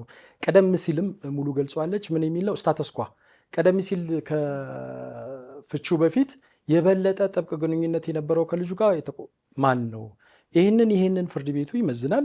ቀደም ሲልም እንደገለጽኩት ከመዘነ በኋላ ሊቀበለው ይችላል፣ ላይቀበለው ይችላል። ከዚህ በተጨማሪ ግን ሕፃኑን አስጠርቶ 249 ንዑስ ቁጥር 2 ላይ የተሻሻለው ቤተሰብ ሕግ ላይ ሕፃኑን ሊያነጋግር ይችላል ይላል። ሕፃኑን ሲያነጋግር የልጁን ጥቅም ከማስጠበቅ አኳያ ፍላጎቱ ምንድን ነው የሚለውን ይጠይቃል። ይሄ ቀደም ሲል ያነሳ ነው የኢትዮጵያ ፈራሚና አጽዳቂ የሆነችበት የአፍሪካ ሕፃናት መብትና ደህንነት ቻርተር ላይ በግልጽ ይሄ ጉዳይ የተቀመጠው የልጁን ሀሳብ መስማት እንደ ቤስት ኢንተረስት ኦፍ ዘ ቻይልድ ነው የሚቆጠረው። የልጁ መልካም ጥቅምን ከማስጠበቅ አኳያ ነው መስማቱ ራሱ። አንድ ሕፃን ልጅ እሱን በተመለከተ ውሳኔ የሚሰጥበት ጉዳዮች ላይ በቀጥታ ወይም በተዘዋዋሪ በወኪል ሀሳቡን መግለጽ ይገባዋል። ሀሳቡን መግለጽ የሚችል እስከሆነ ድረስ ይህም ደግሞ ቤስት ኢንተረስት ኦፍ ዘ ቻይልድ አንዱ የሚጠበቅበት መንገድ ይሄ ነው ይላል። ስለዛ ፍርድ ቤቶችም የተሻሻለው የቤተሰብ ሕግ እንደሚፈቅደው በአንቀጹ መሰረት ጠርቶ ልጁን ያነጋግራል። ልጁን ሲያነጋግር ኢንተረስቱን ያስጠብቃል ወይ ነው። የልጁ አስተያየት ተቀባይነት የሚኖረው ከስንት ዓመት ጀምሮ ነው የሚለው በሕግ የተቀመጠ በግልጽ የተቀመጠ ጉዳይ የለም። የኮግኒቲቭ ጉዳይ ነው። ልጁ ሀሳቡን ሪዝነብሊ በምክንያት መግለጽ የሚችለው እድሜ ላይ እስካለ ድረስ ከአስተዳደጉም አንጻር መግለጽ ከቻለ፣ አብዛኛውን በጣም ሕፃናት ከሆኑት ተለቅ ያሉት የበለጠ ሀሳባቸውን መግለጽ ይችላሉ። ከተጽዕኖም ውጭ ወላጆች እንዲበል እንደዛ በል ብለው ነግረዋቸው ቀድመው ነግረዋቸው የሚመጡትንም ነገር ትተው ሀሳባቸውን ፍላጎታቸውን የሚያስጠብቅ በትክክል መዝነው የሚገልጹ ልጆች አሉ። እዚህ ላይ ፍርድ ቤቱ ሲጠይቅ የሶሻል ባለሙያዎችን ቀደም ልጆቹን አነጋግረው ሪፖርት እንደሚያደርጉት ሁሉ የሶሻል ባለሙያ ጠርቶ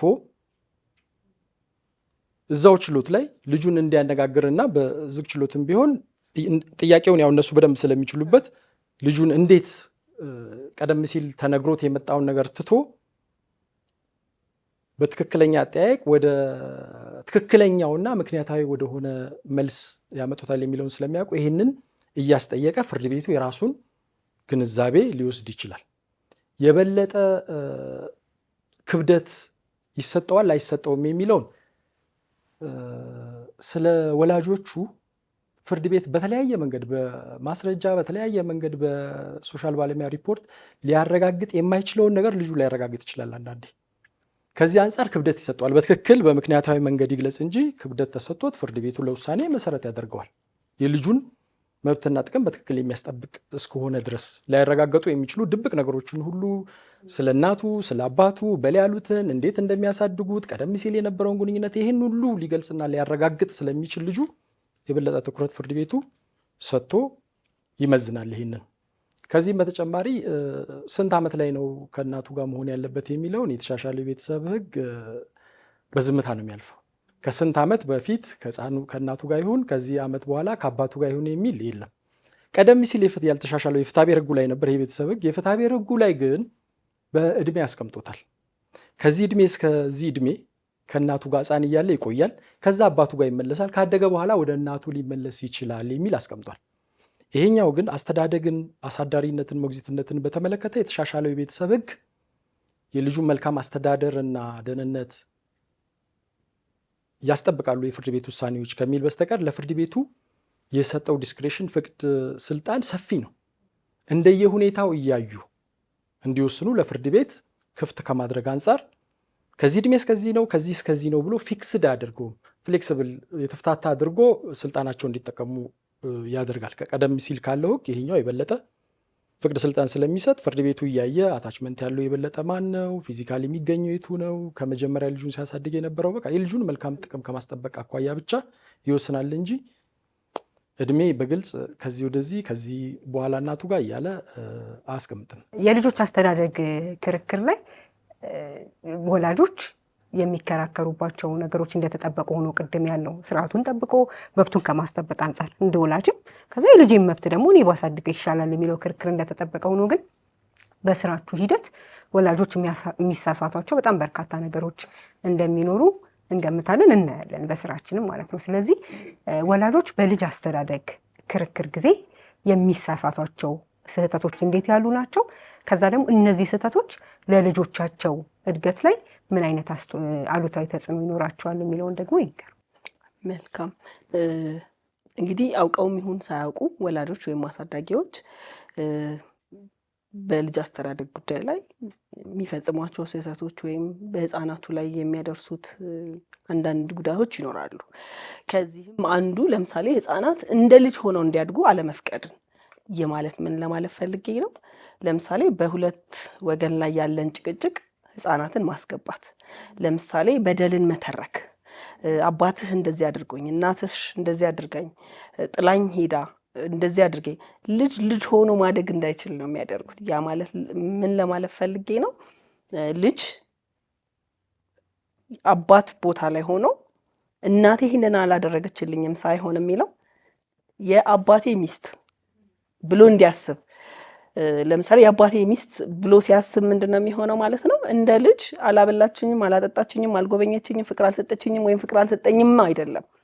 አባቴን ጥላው ሄደች፣ አባቴን እንደዚህ ያደረገችው፣ ይህንን አደረገችው፣ ይሄ ሆኗል፣ ስለዚህ ይህንን ስላደረገች እኔ አልፈልጋትም ይላል እንጂ እንደ ልጅ ሳይሆን እንደ አባት ሆኖ ሚናውን እንዲስት ያደርጉታልኝ። እንግዲህ ልጆችን በዛ ጭቅጭቅና ጸብ ውስጥ ለልጆች አላስፈላጊ ታሪኮችና ትርክቶችን መንገር ልጆች ከሚናቸውን እንዲያጡ ነው የሚያደርገው። ይሄ እንግዲህ ሆን ብለውም ሊሆን ይችላል፣ ሆን ብለውም ላይሆን ይችላል። አንዳንድ ጊዜ ልጅን እንዳርጩም የመጠቀም ለምሳሌ አንደኛው ወገን በድሎኛል ብሎ ሲያስብ እንግዲህ ሰው በግንኙነት መሀል ላይ ሰው ፈልጎ ነው ባልነት ሚስትነትን ግንኙነቱን የሚመሰርተው። ሲተው ፈልጎ ነው የሚተው። ያ ማለት ምን ማለት ነው? በፍቅር መቀጠል እንደማይችልና በቃ ፍቅር አልቆም ሊሆን ይችላል፣ መግባባቱም መረዳዳቱም አብቅቷል፣ ስለዚህ አንቀጥልም ብለው መቀጠል እንደጀመሩ ሁሉ አለመቀጠልን ደግሞ ፈልገው ያቆሙታል። ልክ እነሱ እንዳቆሙት ሁሉ ልጅን ከአባት መነጠል እንደሚቻል ወይም ደግሞ ልጅን ከእናት መነጠል፣ የልጅና የእናት ግንኙነት ስጋዊ ነው፣ ደማዊ ነው፣ መነጠል አይቻልም። ነገር ግን ነጥሎ የራስ ብቻ የማድረግ ፍላጎት መኖር፣ ይህንን ሲያደርጉ ምን ይሆናል እንግዲህ ልጆች ወደ አንድ ወገን ብቻ እንዲሆኑ የማድረግን ጭምር። እንግዲህ በዚህ መሀል ልጆች ላይ የሚደርሱ ብዙ ጉዳቶችን እናያለን። አንዱ ልጆች ቅድም እንዳልኩት የጸቡ እንግዲህ የመነሻው እኔ ነኝ ጥፋተኛ ሁሉ ብለው እንዲያስቡ ያደርጋቸዋል። ለልጆች ሁል ጊዜ በእድሜያቸው ደረጃ ምናልባትም እኮ ይህ ብሽሽቅና በነበረው ግንኙነት ውስጥ የነበረ አለመደሰትን፣ ብዙ ብሶት መኖርን ያኛው ወገን ያልቻለውን ይህ ህፃን በሌለው የአእምሮ ብስለት ደረጃ ከእድሜው አንጻር ይሄንን መንገር ልጆች መቋቋም እንዳይችሉ ነው የሚያደርጋቸው። ይህም አንድም አካላዊ እድገታቸው ላይ አሉታዊ ተጽዕኖ ይኖረዋል። ሌላኛው ደግሞ ስነ ልቦናዊ ላይ እንዲሁም ደግሞ ትምህርታቸውም ላይ ለምሳሌ ትምህርታቸው መከታተልና ትኩረት ማድረግ ሲገባቸው ነገር ግን ባልተገባቸው ቦታ ላይ ሆነው ስለ ቤተሰቦቻቸው ጭቅጭቅ፣ ንትርክና ሁኔታ ኃላፊነትን እንዲወስዱ የማድረግ ሌላው የመረጃ መተላለፊያ የሚያደርጉበት ሁኔታ አለ። ለምሳሌ ሂድና አባትህን እንደዚህ ብለህ ንገረው፣ ሂጅና እናትሽን እንደዚህ ብለሽ ንገሪያት እና በመሀል እነሱ ኮሚኒኬት አያደርጉም፣ አይተባበሩም። ግን ልጆችን ነገር አመላላሽ የማድረግ እና በዚህ መሀል ልጆች ምንድን ነው የሚማሩት ነው በዚህ ውስጥ። ስለዚህ ልጆች የልጅነታቸውን ትተው እንዳዋቂ እንዲያስቡ እንዳዋቂ እንዲተገብሩ የሚያደርጉበት ሁኔታ አለና እነዚህን በሁኔታዎችም የምናይ ነው። ሌላው የሌለን ለምሳሌ አንዱ ወገን ለማሳደግ ወይም ይሄንን የማሳደግ ሁኔታን ለማሸነፍ ልጆችን ተጽዕኖ መፍጠር ልጆች ላይ። ስለዚህ ልጆች ይመጡና ምን ማለት እንዳለባቸው እንኳን መወሰን መናገር አለመቻል ድረስ ይደርሳሉ። ስለዚህ ኮንፊውዝድ ይሆናሉ። ስለዚህ ይህንን እናይባቸዋለን። አንዳንድ ጊዜ ጥያቄውን እንዳይጠየቁ ሲሸሹ ያያሉ፣ ሲርበተበቱ እናያለን፣ አለመረጋጋት እናይባቸዋለን። ምን ማለት እንዳለባቸው ይሄ ለአዋቂም እኮ ከባድ ነው፣ ከእናትና ከአባትህ የሚለው እና ምን ማለት እንዳለባቸው እንኳን አንዳንድ ጊዜ እንደው ልንገርሽና ወይም ልንገርህና አትንገሪብኝ ወይም አትንገርብኝ ግን እኔ ተሰማኝ ይሄ ነው፣ ግን እናቴ ወይም አባቴ ይህንን ብሎኛል። ስለዚህ ልጆችን ሌላ ጭንቀት ውስጥ የመክተት ሁኔታን እናያለን እና ልጆች ላይ የሚደርሰው ስነ ልቦናዊ ተጽዕኖ ቀላል የማይባል ነው። ቅድም እንዳልኩት ነው። አካላዊ እድገታቸውም መልካም አለማሰብ፣ ልክ ወላጆች ለልብሶቻቸው እንደሚጨነቁ ትምህርቶቻችንን መርጠን ጥሩ ትምህርት እንዲማሩ እኮ እንፈልጋለን አይደለም? ጥሩ ምግብ እንዲበሉ እንፈልጋለን።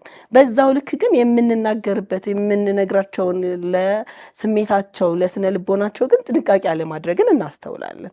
ስለዚህ የመበሻሸቂያ ማሸነፊያ፣ ለምሳሌ አንደኛውን ወገን የሚያገኙት ይሄኛውን ልጅ በመያዝ ስለዚህ አላሳይም ማለት አያገኛትም፣ አታገኘውም። እኔ ለፍቼ አሳድጌ አንደኛው ወገን ለፍቶ አሳድጎ ሊሆን ይችላል። ግን ቅድም እንዳልኩት ነው፣ ሰው ፈልጎ ባልነትን ሚስትነትን ይተዋል። እናትነትን አባትነትንና ልጅነትን ግን ፈልጎ መተው የማይቻልበት ሁኔታ ነው ያለውና አንድም እንደ ወላጅ የሚያተርፉት ምንም ነው። ልጆች እኮ ባላቸው የእድሜ ደረጃ ያስባሉ ይመስላቸዋል። እኛ ጋር መጥተው የሚነግሩንና ለወላጆቻቸው የሚሏቸው ሌላ ቶታል የሚሆኑበት አጋጣሚ ነው ያለና ይህንን መረዳታቸው እንደው ቢገነዘቡ ብለን እንላለን እና ይህንን ወላጆች ሳያውቁትም አውቀውትም የሚያደርጓቸውን ነገሮች እናስተውላለን። አንዳንዴ እንደዚህ የልጅ አስተዳደግ ጉዳይ ሲመጣ ከወላጆች የሚነሳ እንግዲህ አንዳንዶች በግልጽ ይናገራሉ፣ ሌሎች ደግሞ በውስጣቸው ሊያስቡት ይችሉ ይሆናል። ግን ከኔ በላይ ለልጄ አታውቁም፣ እንደ ባለሙያም ጭምር ነው። አሁን ችሎቱንም ሊሆን ይችላል፣ የሶሻል ወርክ ባለሙያውንም ሊሆን ይችላል። እንደዚህ አይነት ነገሮች ሊኖሩ ይችላሉ። ግን ወላጅ ነው። ከዛ የልጅ ፍላጎት ደግሞ ይለያያል፣ ቅድም እንዳላችሁት ማለት ነው። ስለዚህ የወላጁ ፍላጎት ሲሆኑ ልጁ ግን ምንድን ነው የሚያስፈልገው የሚለውን ከወላጁም በላይ ምናልባት ባለሙያ የተሻለ አንደርስታንድ ሊያደርገው ይችላል። ቅድም እንደገለጻችሁት በተለያየ ምክንያት የሚናገሩትም ነገር እንደ ባለሙያ የምትመረምሩትም ነገር የሚሰጠው ነገር ስለሚኖር ማለት ነው። አሁን ሲገለጽ እንደነበረው ከወይዘሮ ሙሉ የአንዱ ወላጅ መብቴ ነው በቃ ልጄ ላይ ብሎ ያስብና ሲደብቅ እናስተውላለን። ከዛ ለማሳየት ፈቃደኛ ለመሆን በቃ ምን ታመጫለሽ ወይም ደግሞ ምን ታመጣለህ ብለው ሲይዙ እናያለን። እንደዚህ አይነት ሁኔታዎች ሲፈጠሩ ፍርድ ቤቶች ምን አይነት እርምጃ ሊወስዱ ይገባል? በተግባርስ ምን ነገሮች ይሰራል? በተግባር ያው የመጀመሪያው ጥያቄ ላይም ብዙ የሚፈጠሩ የተፋቱ ወላጆች የሚፈጽሟቸው ብዙ ስህተቶች አሉ፣ ልጁ ላይ ተጽዕኖ ያለው። የመጀመሪያው ቁጭ ብሎ ለማውራት ፈቃደኛ ለመሆን። አንድ ሰው ልጅ ከወለደ በፍቺ ጋብቻው ቢፈርስም የመጨረሻው ልጁ 18 ዓመት እስኪሞላው ድረስ ከሌላው ወላጅ ጋር ቁጭ ብሎ ስለ ልጁ አስተዳደግ ለአንደኛው አሳዳሪነት ቢሰጥም ቁጭ ብሎ ግን አብሮ በጋራ ለመወሰን መሞከር የተሻለ ነው። ማንኛውንም እንደዚህ አይነት አከራካሪ ጉዳይ ሲመጣ ቁጭ ብለው ለመነጋገር ፈቃደኛ አይደሉም። ሰው ከቻለ በስምምነት ይኖራል፣ ካልቻለ ደግሞ በስምምነት ይለያያል። የስምምነት ፍቺ ሁሉ አድርጎ ይለያያል። ልጁን በተመለከተ ግን አንዳንዴ ከአሳዳሪው ተብሎ ከተሾመው በተጨማሪ የአንዱን እገዛ የሚጠይቁ ነገሮች ይመጣሉ። እነዛ ላይ ቁጭ ብለው ለማውራት በጭራሽ ፈቃደኛ አለመሆን፣ ፍርድ ቤትም ተነጋገሩ እያላቸው ላያት አልፈልግም፣ አብረን በምንም ታምር አንወስንም። ልጅ ወለደ ሰው ሌላው አሳዳሪ ሆኖ ቢሰጥም ይህንን ባይል የተሻለ ነው። አንዱ ስህተት ይሄ ነው። ሌላው አንዱ ስለሌላው መጥፎ ነገር መናገር፣ አንዱ ስለሌላው አባቱን እናቱን እንዲጠላ ልጁ ዞሮ መጥፎ ነገር የሚነገረው እኮ ወይ አባቱ ነው ወይ ልጁ ነው። ለሌላው የፈታው የጋብቻ ጓደኛው ነው። ለልጁ ግን አንደኛ ወገን አባቱ ነው፣ አንደኛ ወገን እናቱ ነው። ስለ እናቱ መጥፎ ነገር አንድ ልጅ እየሰማ እንዲያድግ ወይም ስለ አባቱ እየሰማ ይህንን ራሱን ከዚህ አባቴ ነው ብሎ ሊጠራው ከማይፈልገው ሰው ጋር አባቴ ነው እያለ እንዲኖር ማድረግ ነው። መጥፎ ነገሮችን የተናገሩ እዚህ ላይ ሌላ ሶስተኛ ወገኖችም የአንደኛው ወገን ቤተሰብ የሆኑ ሰዎችም እንደዚሁ ልጁን ባገኙት ቁጥር መጥፎ ነገር መናገር፣ ይሄ አንዱ ችግር ነው። ሌሎች ችግሮችም አሉ። ልጁን አላሳይም ማለት እንዳልሽው ልጁን ፍርድ ቤቱ በፈቀደው የጉብኝት ሰዓት ላይ አለማሳየት፣ ሰዓት አለመጠበቅ፣ ፍራስትሬት እንዲያደርግ ሌላኛው ማድረግ፣ ይህንን ሲፈጽሙ ይታያሉ። ፍሌክስብል አለመሆን በተሰጡት ውሳኔ ላይ አሁን የጉብኝት ሰዓት ይሄ ነው ተብሎ ተሰጥቶት ይሆናል። ልጁ ፈተና አለበት። ፈተና ካለበት አይ ፍርድ ቤቱ ያለኝ የጉብኝት ጊዜ ይሄ ስለሆነ ፍሌክስብል አለመሆን እስከ ደም ጠብታዬ ፍርድ ቤቱ በወሰነው መሰረት ያለው ፍርድ ቤቱ አይቶ የሚወስናቸው ነገሮች አሉ የልጁን መልካም ጥቅም ያስጠብቃል ብሎ። ግን አንዳንዴ የሚፈጠሩ ነገሮች እየታየ ሊቀየሩ የሚገባቸውን ነገር ፍሌክስብል ሆነው ለመፍታት ፈቃደኛ አለመሆን፣ ከፍተኛ ደረጃ ላይ ሲደርስ ደግሞ ለሌላው ልጄን አላሳይም ማለት። ይሄ በሚሆን ሰዓት ፍርድ ቤቱ ምን ያደርጋሉ ወደሚለው ጥያቄ ስመጣ የጉብኝት መብትን በተመለከተ እኛ ሀገር ላይ የተቀመጠው 259 ላይ የተሻሻለ ቤተሰብ ሕግ ላይ የልጁን ማህበራዊ ህይወት ይመራል፣ ይከታተላል። አንዱ የአሳዳሪ ስራ የልጁን ማህበራዊ ህይወት ይመራል፣ ይሰራል። ልጁ ምን አይነት ማህበራዊ ህይወት ነው ያለው? ከአያቶቹ ጋር ከአጋቶቹ ጋር ወይም ደግሞ ከሌላ ወላጅ ጋር ያለው ግንኙነት። የአሳዳሪ ምን ብሎ ይላል ሕጉ በግልጽ የአሳዳሪ የተመረጠው የተሾመ አሳዳሪ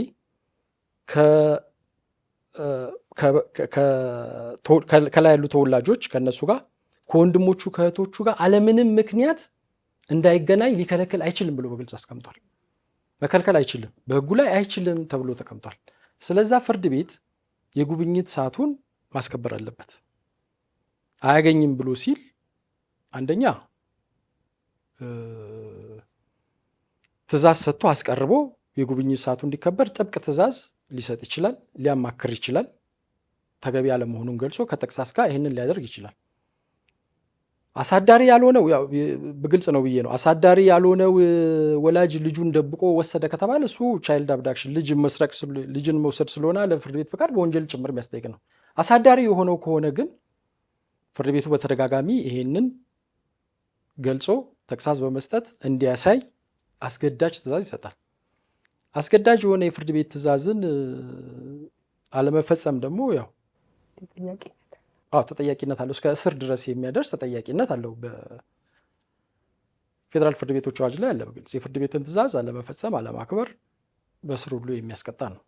ከዚህም በተጨማሪ በፌዴራል ጠቅላይ ፍርድ ቤት ሕፃናት ፍትህ ፕሮጀክት የብዙ ዓመት ልምድ ያካበቱ እንዲሁም የትምህርት ዝግጅት ባላቸው ሰዎች በቂ ክህሎት የአስተዳደግ ክህሎት እንዲሰጠው ያው ሰው ካለማወቅ እኮ ነው እነዚህን ነገሮች የሚያደርገው።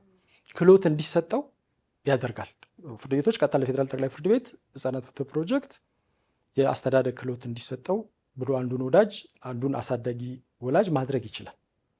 ይህን ሁሉ አማራጭ ተጠቅሞ የመጨረሻው ሊሆን የሚችለው የልጁን ማህበራዊ ህይወት በአግባቡ እየመራ አይደለም ማለት ነው የአሳዳሪ ከከለከለ። ስለዚህ አሳዳሪነቱን እስከ መሻርና እስከ መቀማት ድረስ ይደረሳል፣ ለሌላው ይሰጣል ማለት ነው። በዚህ ፍርድ ቤቶች ይህንን ሊያስተካክሉ ይችላሉ። የልጅ አስተዳደግን በሚመለከት ሁለት አይነት ነገሮች አሉ። የመጀመሪያው ልጁ ከማጋ ይኖር የሚለው፣ ሁለተኛው ደግሞ ልጁ ከአንደኛው ወላጅ ጋር እንዲኖር ሊፈቅዱ ይችላሉ።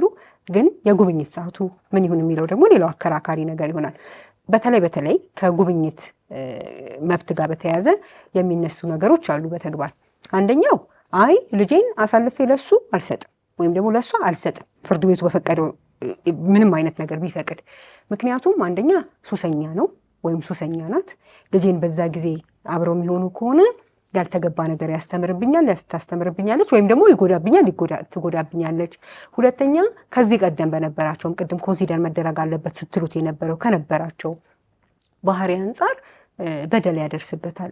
ወይም ይዞት የሚሄድ ከሆነ ወይም ይዘው የምትሄድ ከሆነና የሚያደርግ ከሆነ ችላ ስለሚሉት ሄደው ሲመጡ እንደዚህ አይነት ጉዳት ልጆቹ ላይ ይደርሳል። ስለዚህ እነዚህ ነገሮች ከግምት ይግቡልኝ የሚል ክርክር ይኖራል። ከዛ በዛ በኩል ደግሞ አይ እንደዚህ አይነት ችግር የለብኝም ይባላል። ቅድም በዝርዝር እንደገለጹልን እሱን የምታጣሩበት መንገድ ይኖራል። ግን እንደዚህ አይነት ችግር ያለባቸው ወላጆች ሲሆኑ ጉብኝትን ማስተዳደግን ብቻም ሳይሆን ጉብኝትን ጨምሮ መደረግ አለበት ብላችሁ ለችሎቶቹ ወይም ለፍርድ ቤቱ የምትሰጡት ምክረ ሀሳብ በተግባር እንዴት ነው የምትሰሩት? የምትደርሱበት መደምደሚያ እንዴት ያለ ነው? እንደዚህ አይነት ችግር ሲፈጠር እንግዲህ እንደተባለው አንድም እንደዚህ አይነት ስጋቶች ላይ ይነሳሉ። አንደኛው ወገን ያነሳቸዋል። ባህሪው ወይም ባህሪዋ ይህንን ይመስላል፣ ሱስ አለባት፣ ሕፃናቱ ላይ ጥቃት ታደርሳለች ወይም ያደርሳል ብለው ያነሳሉ። በዳሳ ጥናቱ ወቅትም ካልሆነም ደግሞ እዛው ችሎት ላይ ራሱ አንዱ ጉዳይ ሆኖ ተገልጾ የሚመጣበት ሁኔታ አለ። እንግዲህ ባለሙያው እነዚህ አይነት ሁኔታዎችን ሲያይ ምንድን ነው የሚያደርገው? በተግባርም እነዚህ የተባሉት ጉዳዮች አሉ ወይ ብሎ የመፈተሽ ስራ ይሰራል። ነው ወይስ ስም ከማጥፋት ጋር ተያይዞ ነው? ስለዚህ በተግባር እንዴት ነው የሚፈተሸው ብለን ስንል አንድም ባለሙያው ሱስ ጋር ተያይዞ ከሆነ በምልከታ የሚያገኛቸው መረጃዎች ይኖራሉ።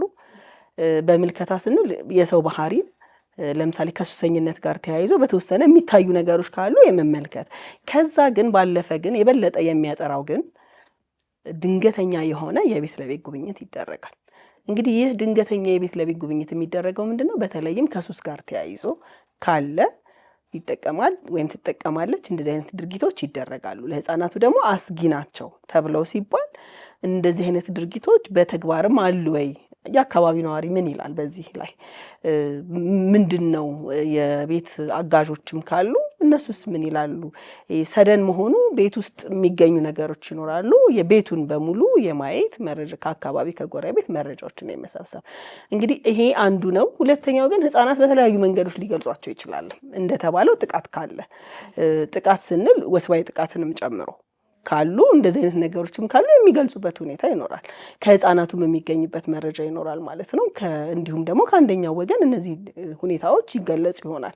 ስለዚህ እነዚህ ሁኔታዎች ግን ከተገለጹ በኋላ ምንድን ነው እንደ ፍርድ ቤት የሚደረገው ወይም እንደ ባለሙያ ምንድን ነው የሚታየው ወይም የሚባለው? በተለይም ደግሞ የቪዚቴሽን ሰዓት ወይም የጉብኝት ሰዓት ላይ አንድም ባለሙያ የሚያደርገው ምንድን ነው? ጥቃት ያደርሳል የተባለውን ወላጅ ሰዓት ጉብኝት ሰዓት ላይ ሰዓት የመገደብ ለምሳሌ ሰፊ ጊዜ እንዳያገኘው የማድረግ አንዱ እሱ ነው። ሁለትም ደግሞ ሰፊ ጊዜ ብቻ አይደለም፣ ጉብኝቱ ሌሎች ሰዎች ባሉበት ሁኔታ እንዲሆን ምክረ ሀሳብ ይሰጣል። ስለዚህ ያ ማለት ምን ማለት ነው? ልጆቹ ጥቃት የሚደርስባቸው ከሆነ ልጆቹን ከጥቃት ከመጠበቅ አንጻር ጥቃቶች እንዳይፈጸሙ፣ አንዳንድ ጊዜ ደግሞ በቃላት የማይገለጹ ግን ደግሞ እንደ የወሲባዊ ጥቃቶች በህፃናት ላይ ደርሶ ከሆነ ጉዳዩ ቆሞ ወደ ክስ ወደ ፖሊስ የሚሄድበትን ባለ ጉዳዮችን የማገዝ እና ወደ ሌላ ተቋማት ሄደው ጉዳዩን በህግ እንዲያዝና የተባለው ወላጅ የሚከሰስበት የሚጠየቅበትም ሁኔታ ያጋጥመናልም እንደዛም እንዲደረግ ይደረጋል። ከዛ ባለፈ ደግሞ ሌላው እንግዲህ አንዳንድ ጊዜ ወላጆች ሆን ሳይሉ የሚያሳድጉበት መንገድ ሊሆን ይችላል። እጅግ በጣም ህፃናቱ ላይ ከቅጣት ጋርም ተያይዞ ሌሎችም እንግዲህ እዚህ ላይ ምንድን ነው የሚያደርገው? ባለሙያው ቢችል ባለጉዳዮችን ወይም ወላጆችን ወይም አሳዳጊዎችን የማብቃት ስራ ነው የሚሰራው። ምን ማለት ነው? የትኛው እያሳደጉበት ያለው የወላጅ አስተዳደግ ዘይቤ ልክ እንዳልሆነና በህፃናቱ አስተዳደግ ሂደት ላይ ሁለንተናዊ ሂደቱ ላይ አሉታዊ ተጽዕኖ እየፈጠረ መሆኑን እና ወደፊትም ደግሞ ሊያደርስ የሚችለውን ተጽዕኖ የማስገንዘብ የማስረዳት ነው። ከዛ ሲያልፍ ግን ምንድን ነው የሚደረገው? ቅድም እንደገለጸው ሪፈር ይደረጋሉ። ሪፈር የሚደረጉት ምንድን ነው? ሌሎች ባለሙያዎች እንዲያገኟቸው ከስነ ልቦና የስነ ልቦና ባለሙያዎች ከካውንስሊንግ ጋር ተያይዞ ሁለቱም ወላጆች ሊሆኑ ይችላሉ። አንዳንድ ጊዜ ጥቃት የሚያደርሱባቸው በልጆቻቸው ላይ ሁለቱም ሊሆኑ ይችላሉ። አንዱ የስነ ልቦና ጥቃት የሚያደርስ ነው፣ አንዱ ደግሞ የአካል ጥቃት የሚያደርስ ሊሆን ይችላል። እንግዲህ እንደዚህ አይነት ነገሮች ሲሆኑ ሁለቱንም ወላጆች የምክር አገልግሎት የሚያገኙበትን ሁኔታ ወደ ሌላ ተቋም ሪፈር ማድረግ ነው። እንግዲህ አንዱ የህፃናት ፍትህ ፕሮጀክት ጽሕፈት ቤት ነው በበጎ አድራጎት ባለሙያዎች ይህንን የሚያሰራውና ወደዛ የመላክና ኢቭን ከውሳኔ በኋላ እንኳን ሄደው ይህንን አገልግሎት እንዲያገኙ፣ አንዳንድ ጊዜ ደግሞ ውሳኔው ሳይወሰን እነዚህ ነገሮች አሉ ለህፃናቱ እድገት አሉታዊ ተጽዕኖ የሚፈጥሩ ናቸው። ስለሆነም አሁን የውሳኔ አስተያየት ለመስጠት የሚያስቸግር ስለሆነ የባለሙያ ድጋፍ ያስፈልጋቸዋል። ይታይና በተግባር ምን ይመስላል የሚለውን። ሌላኛው ደግሞ ምንድን ነው? ለምሳሌ ይሄ ወላጆችን አንደኛው ወላጅ ይኸው ሲያይ ይፈራል እኮ ይኸው እንደዚህ እኮ እየሆነ ነው ብለው ይላሉ። በተግባር ሲፈተሽ ሆን ተብሎ እንዲፈራ እየተደረገ ሊሆን ይችላል። እንግዲህ እንደዚህ አይነትም ወላጅ ሆኖ ያም ሆነ ይህ ግን ይህ ድርጊት በራሱ ህፃናቱ ላይ ጥቃት ነው።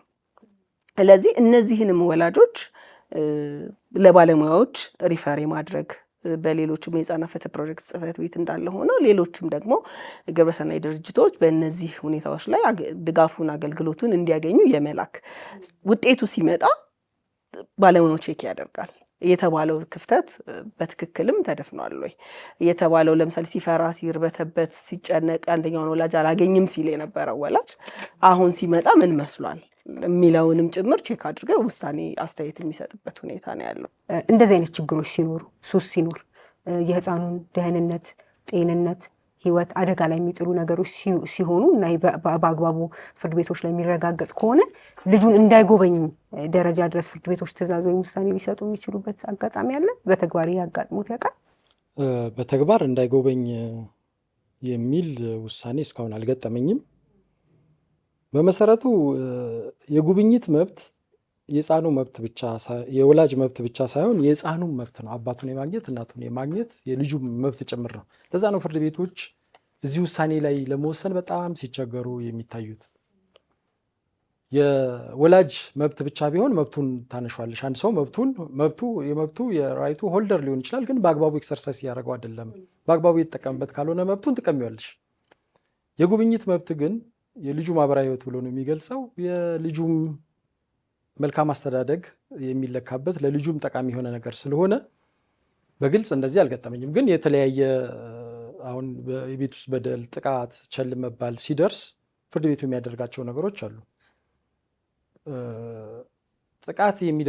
ጥቃት የደረሰ ከሆነ ለምርመራ ሁሉ ለተገቢው አካል ለፖሊስ ለምርመራም ፍርድ ቤቱ ሊመራው ይችላል። ጥቃቱን በተመለከተ ተገቢውን ውሳኔ ማግኘት ስላለበት መመርመር ስላለበት ሂደቱ የፍርድ ቤቱ መቀጠል ስላለበት ወደ ሌላ ችሎትም ወደ ወንጀል ችሎት ሄዶ የሚታይ ይሆናል። ቸል መባል፣ ተገቢ ያልሆነ ሱሶች ያሉበት ቦታ ልጆቹን ይዞ መሄድ፣ ይሄ ደግሞ በተግባር የሚገጥም ነው። በግልጽም ደግሞ ፍርድ ቤት አዎ ብሎ አስተያየት የሚሰጡ ሰዎች አሉ። የገጠመኝ ቅዳሜ ሙሉን ወስዳለው ብሎ ቪዚቴሽን ራይት ጠይቆ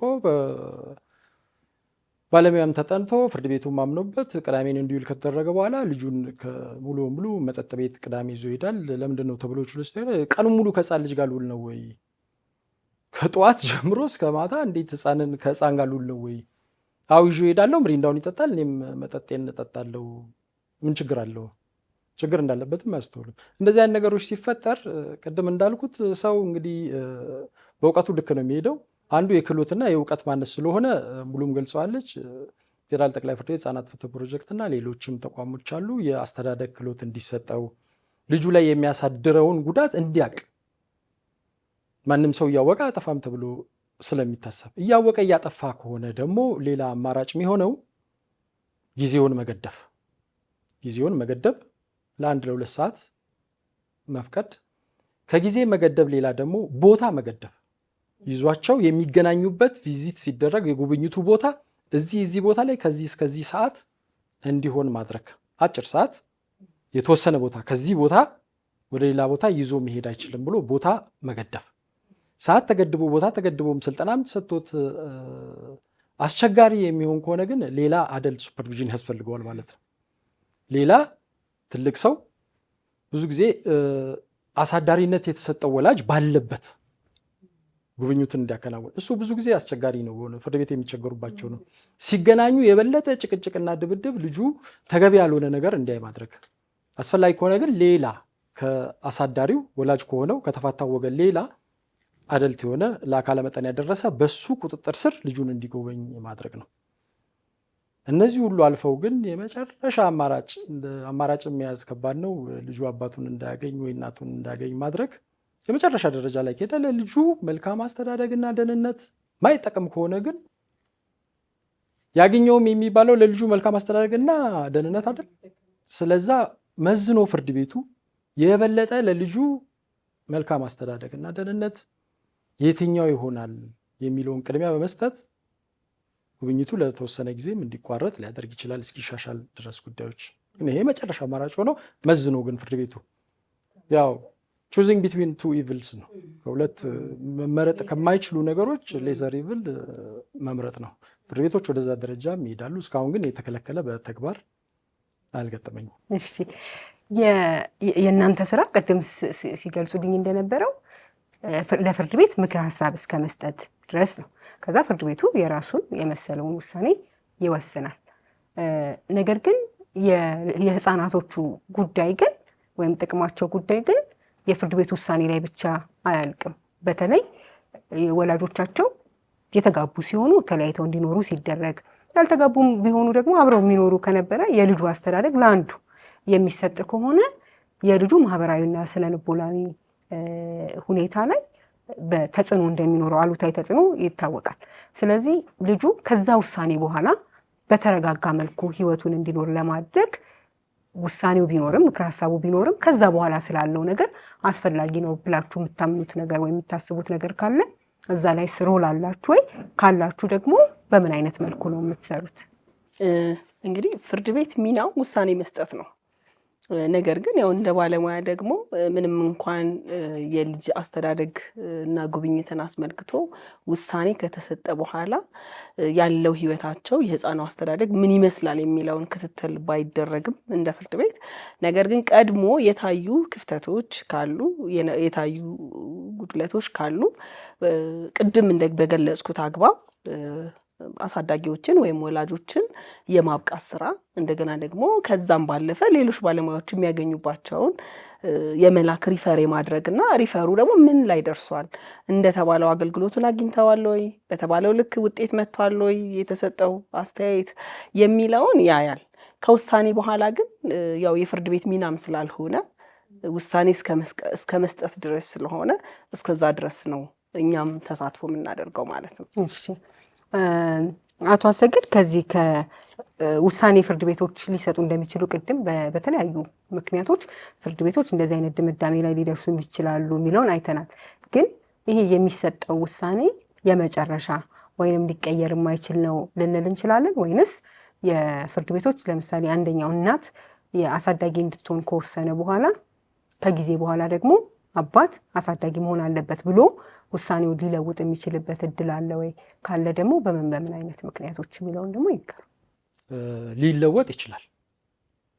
ብዙ ሌሎች ክርክሮች ላይ ከእነዚህን የማይመለከቱ አሁን የጠቀስናቸውን ክርክሮች ላይ ሬስ ጁዲካታ የሚባል የመጨረሻ ውሳኔ አንድ ጉዳይ ካገኘ በኋላ ይግባኝ ነው እንጂ የሚባለው ዳኝነት በድጋሚ ይታይልኝ የሚያስብል ነገር ከሌለ ራሱን የቻለ ስነስርዓት አለው። ይሄም ካልሆነ በስተቀር የመጨረሻ ውሳኔ በተመሳሳይ ጭብጥ በተመሳሳይ ተከራካሪዎች የተወሰነ ውሳኔ በድጋሚ በዛው ፍርድ ቤት አይታይም።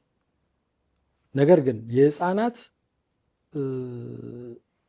ቀለብ አስተዳደግን፣ ቀለብን ከእንደገና የጉብኝት መብትን የተመለከቱ ነገሮች በድጋሚ በዛው ፍርድ ቤት ሊታዩ ይችላሉ። ሬስ ጁዲካታ አይሰራባቸውም። ወይም ደግሞ ዳግም ዳኝነት የመጨረሻ ውሳኔ ስለተሰጠባቸው በድጋሚ ሊታዩ አይገባም በዚህ ፍርድ ቤት ተብለው በብይን ውድቅ አይደረጉም፣ ይታያሉ። ሲታዩ ሁለት ነጥቦች ናቸው ያሉት። አንዱ ፍርድ ቤቱ ቀደም ሲል ውጤት አገኝበታለሁ ብሎ በሰጠው ውሳኔ መሰረት ውጤቱን ካላገኘ የልጁ አስተዳደግ ላይ ይመጣል ተብሎ ይሄኛው ወላጅ እንደዚህ ነው ተብሎ በአግባቡ ያሳድገዋል፣ ትምህርት ያገኛል ተብሎ ከሾመው በኋላ ያንን ውጤት ፍርድ ቤቱ በተግባር ሲያጣው ሳይታይ ፍሬው ሳይታይ ሲቀር ወደ ሶሻል ወርክ ባለሙያዎች ተላከ፣ ፍርድ ቤቱ ገመገበ፣ ብዙ ነገሮችን አይቶ ውሳኔ ሰጠ። የልጁን መልካም አስተዳደግና ደህንነት የሚያስጠብቅ ውሳኔ ነው ብሎ ወሰነ። ከወሰነ በኋላ ግን አይደለም እንደማይሆን በተግባር ሲያዩ፣ ሌላ ደግሞ አዲስ ፋክት አዲስ ፍሬ ነገር ሲፈጠር አዲስ ፍሬ ነገር ስለ ስራው መቅረት የሚለው ላይ 241 የተሻሻለው የቤተሰብ ሕግ አንቀጽ 241 ላይ ስለ ስራው መቅረት ብሎ ስለ አሳዳሪነትና ስለ ሞግዚትነት ስራ መቅረት ይገልጻል። ስራው ሊቀር የሚችልበት ቀደም ሲል ውሳኔ ተሰጥቶ ያሳድግ ተብሎ አሳዳሪ ነው ሞግዚት ነው ተብሎ የስራው መቅረት የሚመጣው ሰውየው ከተሾመ በኋላ ችሎታ ማጣት ቀደም ሲል ገልጬዋለሁ። መጀመሪያ ላይ የአካለ መጠን ያላደረሰ ልጅ ራሱ ችሎታ ስለሌለው ነው ሞግዚት የሚመደብለት። አሳዳሪና ሞግዚትና አሳዳሪ ተብሎ የተመደበው ሰውዬ ራሱ ችሎታ ሲያጣ በምን በተለያየ በአእምሮ ችግር፣ በአካል ላይ በሚደርስ ችግር፣ በእድሜ ከነዚህ አንጻር ችሎታ ሲያጣና በፍርድ ቤት የተከለከለ የሚል ውሳኔ ያለ በፍርድ ቤት ተከልክሏል። ህጋዊ ስራዎችን አይደለም ለአካለ መጠን ላደረሰው ልጅ ለራሱም መስራት አይችልም ብሎ ሲከለከል ቀሪ ይሆናል። ግልጽ ነው። ብቁ አለመሆን ሌላው ብቁ አለመሆን ደግሞ እንደዚህ ከተሰጣቸው በኋላ ችሎታ ማጣት በፍርድ ቤት ውሳኔ መከልከል ሳይሆን አሳዳሪ ወይም ሞግዚት ተብሎ የተሾመው ሰውዬ አካላዊ እንቅስቃሴውን የሚገድብ ውሳኔ ሲሰጥበት ወንጀል ችሎት ውሳኔ ሲሰጥበት በስር የሚያስቀጣ ሲሆን አሳዳሪነቱና ሞግዚትነቱ መነሳትና ለሰው መሰጠት አለበት። የወንጀል ችሎቱ ራሱ ውሳኔውን ሲሰጥ የቅጣት ውሳኔውን የጥፋተኝነት ውሳኔውን ከሰጠ በኋላ አንድ ላይ በተጨማሪነት ለአሳዳጊነትና ለሞግዚትነት ብቁ አይደለም ብሎ አንድ ላይ ውሳኔ መስጠት ሁሉ ይችላል። ይሄ በሚሆንበት ሰዓት ተገቢ አለመሆን ይባላል። የመጀመሪያው ችሎታ ማጣት፣ ተገቢ አለመሆን። ያው የሞግዚቱ መሞትና ለአካለ መጠን ልጁ መድረስ ግልጽ ናቸው ብለው እነዚህ የሚነሱ ስላለው ነው ያላነሷቸው። በዚህ አጋጣሚ ልጁም ውሳኔ ከተሰጠ በኋላ ያለመቻል አለ። አንድ ነጥብ አለች። ለአካለ መጠን ያላደረሰ ልጅ ቢኖረው ራሱ አስተዳድረው አይሰጠውም። ለአያትየው ይሰጣል እንጂ ልጅ ያለው ልጅ ማለት ነው ስለማይችል ለራሱንም ማስተዳደር ይሰጣል እንጂ አይሰጥም። ልክ እንደዚህ ነው ችሎታ ማጣት ማለት ራሱ የማይችለውን ነገር ማድረግ ስለማይችል። ከነዚህ አሁን ከገለጽኳቸው የስራው መቅረት ሌላ አንቀጽ 245 የተሻሻለው የቤተሰብ ሕግ ላይ በአንቀጽ 245 ቀደም ሲል የተሾመውን አሳዳሪና ሞግዚት የሚሻርባቸው ነጥቦች ቁጭ ብሏል። ቀደም ሲል መጀመሪያ የገለጽኳቸው ከድርጊቱ በኋላ የመጡ አዲስ ፍሬ ነገሮች ናቸው። ይሄ ግን አዲስ ፍሬ ነገር የለም። ነገር ግን ፍርድ ቤቱ ውጤቱን አላገኘውም። ከሾመው በኋላ በአንቀጽ 245 ላይ ያስቀመጣቸው ዝርዝሮች አሉ። ልጁ ለኑሮ አስፈላጊ የሆነ ጥበቃ ሳያገኝ ሲቀር አንዱ ቀደም ሲል የገለጽናቸው አካላዊ፣ ስነ ልቦናዊና አእምሮአዊ ጥበቃ ያደርግለታል ተብሎ ነው የሚታሰበው። ይህን ጥበቃ ሳያደርግለት ሲቀር ከሞራል ጋር የሚስማማ የአእምሮ አስተዳደግ እንዲኖረው ሳያደርግ ሲቀር ሞራል ግብረ ገባዊ የሆነ ከችሎታው ጋር ተመዛዛኝ የሆነ ትምህርት ሳያገኝ ሲቀር ትምህርት አንዱ ትምህርቱን መከታተል ነው። በመጥፎ አስተዳደግ ወይም በአሳዳሪው ጉድለት ይሄ ለአካለ መጠን ያላደረሰው ልጅ ወንጀል ሰርቶ ሲገኝ እነዚህ በግልጽ ሊያሽሩ የሚችሉ ጉዳዮች ናቸው። በእነዚህ ፍርድ ቤቱ ሊሽረው ይችላል። በሌላ ጥያቄ ደግሞ ያነሳ ነው አለ ለሌላው ወላጅ አላሳይም ማለት ራሱ የልጁን ማህበራዊ ሕይወት በአግባቡ መምራት ስለማይሆን ይሄ ኤግዞስቲቭ አለም እነዚህን ተመልክቶ የተቀመጡ ነገሮች አሉ። ሞግዚት ምን ይሰራል፣ ሞግዚት አሳዳሪ ምን ይሰራል ተብሎ የተቀመጡ አሉ። ቦታውን መወሰን፣ የጤና ሁኔታ መከታተል፣ ማህበራዊ ሕይወቱን መምራት፣ እነዚህን ትምህርት ተገቢ ትምህርት እንዲያገኝ አጠቃላይና የሙያ ትምህርት እንዲያገኝ እነዚህ እንዳያገኝ ሳያደርገውና ያ በግልጽ ልጁ ላይ ሲታይ በመጨረሻም ወንጀል እስከ መስራት ድረስ ሄዶ ጉድለቱ አሳዳሪ ሲሆን፣ ሞግዚት ከሆነ ያው ቅድም ብለነዋል የሕፃኑን የገንዘብ ጥቅምና አጠቃላይ ንብረት አስተዳደር ነው። ይህን በአግባብ ካላስተዳደረ ሞግዚትም ይሻራል። ሞግዚትና አስተዳዳሪነት ያው አንድ ላይ የሚሰሩ ስራዎች ሆነው አስፈላጊ ሆነው በሚገኙበት ግን ጊዜ ተነጣጥለው ሊሰሩ እንደሚችሉ የቤተሰብ ሕጋችን በግልጽ ስለሚያስቀምጥ ነው። በዚህ መልከት ስለዚህ እነዚህ ነገሮች ይሄ ለውጥ ሊመጣ የሚችለው ወይም የተሰጠ ውሳኔ ሊነሳ የሚችለው ሌላኛው ወላጅ በሚያቀርበው አቤቱታን መሰረት አድርጎ ከዚህ ቀደም እንደዚህ ተብሎ ውሳኔ ተሰጥቶ ነበር፣ አሁን ግን እነዚህ ነገሮች ስለሌሉ እኔ ሞግዚትና አሳዳሪ ልሁን ወይም ደግሞ የልጁ አስተዳደግ መብት ለእኔ ይሰጠኝ ብሎ ጥያቄ በሚያቀርብበት ጊዜ የሚነሳ ውሳኔ ነው። አቤቱታ አቅራቢ የሚቀርብ ነው። አቤቱታን ሲያቀርብ እነዚህ አዲስ ፋክት እና ውጤት ናቸው። አንዳንዴ ደግሞ ሞግዚቱ ራሱ የሚሆነው አለ ያነሳው አሳዳሪው በፊት ምንም ሱስ የሌለበት የሱስ ቁርኝነት የሌለበት በኋላ ግን ባህሪውን ለውጦ ወደዛ ቢገባ እዚህ ላይ ኤግዞስቲቭ አይደለም ብለው እነዚህ ስለሚመለከት ነው። ሌላ የሚሰራው ስራ ቀደም ሲል ለልጁ አካላዊ እና አእምሮአዊ ስነልቦናዊ ጥበቃ ሊያደርግ የሚያስችል ጊዜ የሚሰጠው የነበረ ሰውዬ ስራውን ቀይሮ የሌሊት ሽፍትም ማታም የሚሰራ ጊዜ የማይኖረው ሲኖር፣ እነዚህ ደግሞ ከውጤቱ በፊት ታይተው ውጤቱ ከመምጣቱ በፊት ወደዛ ስለሚሄድ ቀደም ብሎ ፍርድ ቤቱ ሽሮ ወደዛ ሊያደርገው ይችላል። እንደውም ይሄኛው የተሻለ ነው። ውጤቱ ከመምጣቱ በፊት ልጁ ወንጀል ከመስራቱ ወደ ወንጀል ከመግባቱ በፊት አስተዳደጉ የተጣመመ ሳይሆን በፊት ሞራላዊ አጠቃላይ የሙያና አጠቃላይ ትምህርት ሳያገኝ ወደኋላ እድሜ ወደኋላ አይመለስም። ያንን ከማረጋገጥ በፊት ይሄ ነገር ሊከሰት ነው ብሎ ካሰበ ፍርድ ቤቱ ቀደም ብሎ የአሳዳሪውን የባህሪ ለውጥና አንዳንድ ፍሬ ጉዳዮች ለውጦች አይቶ አሳማኝ ሆኖ የሚቀበለው ከሆነ አሳማኝ ማለት የልጁን መልካም አስተዳደግና ደህንነት ሊጠብቅ አይችልም ብሎ ካመነ ሽሮ ለሌላው አሳዳሪ ወይም ደግሞ ለሌላ ሰው ክርክሩ በሁለት ወላጆች ብቻ ሳይሆን በሌላ ሰዎችም ሲነሳ እንደዛ ሊያደርግ ይችላል። ፍርድ ቤቱ ወላጆችን ሲሽር ግን ከፍተኛ ጥንቃቄ ማድረግ እንዳለበት ይገልጻል። ከወላጅ ወደ ሌላ ሰው ሲሰጥ ወላጆች ውስጥ ከፍተኛ ጥንቃቄ ከሚላቸው አንዱ የቤተሰብ ሕጋችን እሱ ነው። ከፍተኛ ጥንቃቄ መደረግ አለበት ይላል። በመጨረሻ ሁለታችሁም እንደ ባለሙያም እንደ ወላጅም የተፋቱ ወይም ደግሞ ተለያይተው እንዲኖሩ የግድ የሚላቸው ወላጆች ሲኖሩ ቅድም ካያችኋቸው ከነገራችሁንም ወይም በተግባር ከምታያቸው ችግሮች በመነሳት ይህንን መልእክት ማስተላለፍ እፈልጋለሁ ወይም ወላጆች ይህንን ማወቅ አለባቸው የምትሉት ካለ እሱን ንገሩንና እንጨርስ። እንግዲህ ፍቺ በራሱ ወላጆች ላይ እና ህፃናት ላይ በተለይም ደግሞ ህፃናት ላይ የሚያደርሰው ማህበራዊ፣ ስነ ልቦናዊ፣ ኢኮኖሚያዊ ጉዳት ቀላል የሚባል አይደለም። ግን ደግሞ ይህንን ጉዳት ደግሞ ቶታሊ ማጥፋት አይቻልም። ግን እንደ ወላጅ ምንድን ነው መደረግ ያለበት የሚለውን ቆም ብሎ ማሰብ መቀነስ ይቻላል። ስለዚህ ልጆች ቀድሞ ሲያገኟቸው የነበረው ፍቅር፣ እንክብካቤ፣ የሁለቱንም ወላጆች ድጋፍ የነበረው አሁን የአንዱን ወላጅ ብቻ ነው የሚያገኘው። ያ ማለት ምን ማለት ነው? ለምሳሌ እናት የእናትን ሚና ነው መወጣት የምትችለው፣ አባትን መሆን አትችልም። ማንም የማንንም ሚና ሊተካ አይችልም። አባትም ልክ እንደዛው የራሱን ሚና እንጂ የእናትን ሚና ሊተካ አይችልም። ያ ስለሆነ እንደ ወላጅ ምንድን ነው ማድረግ ያለብን?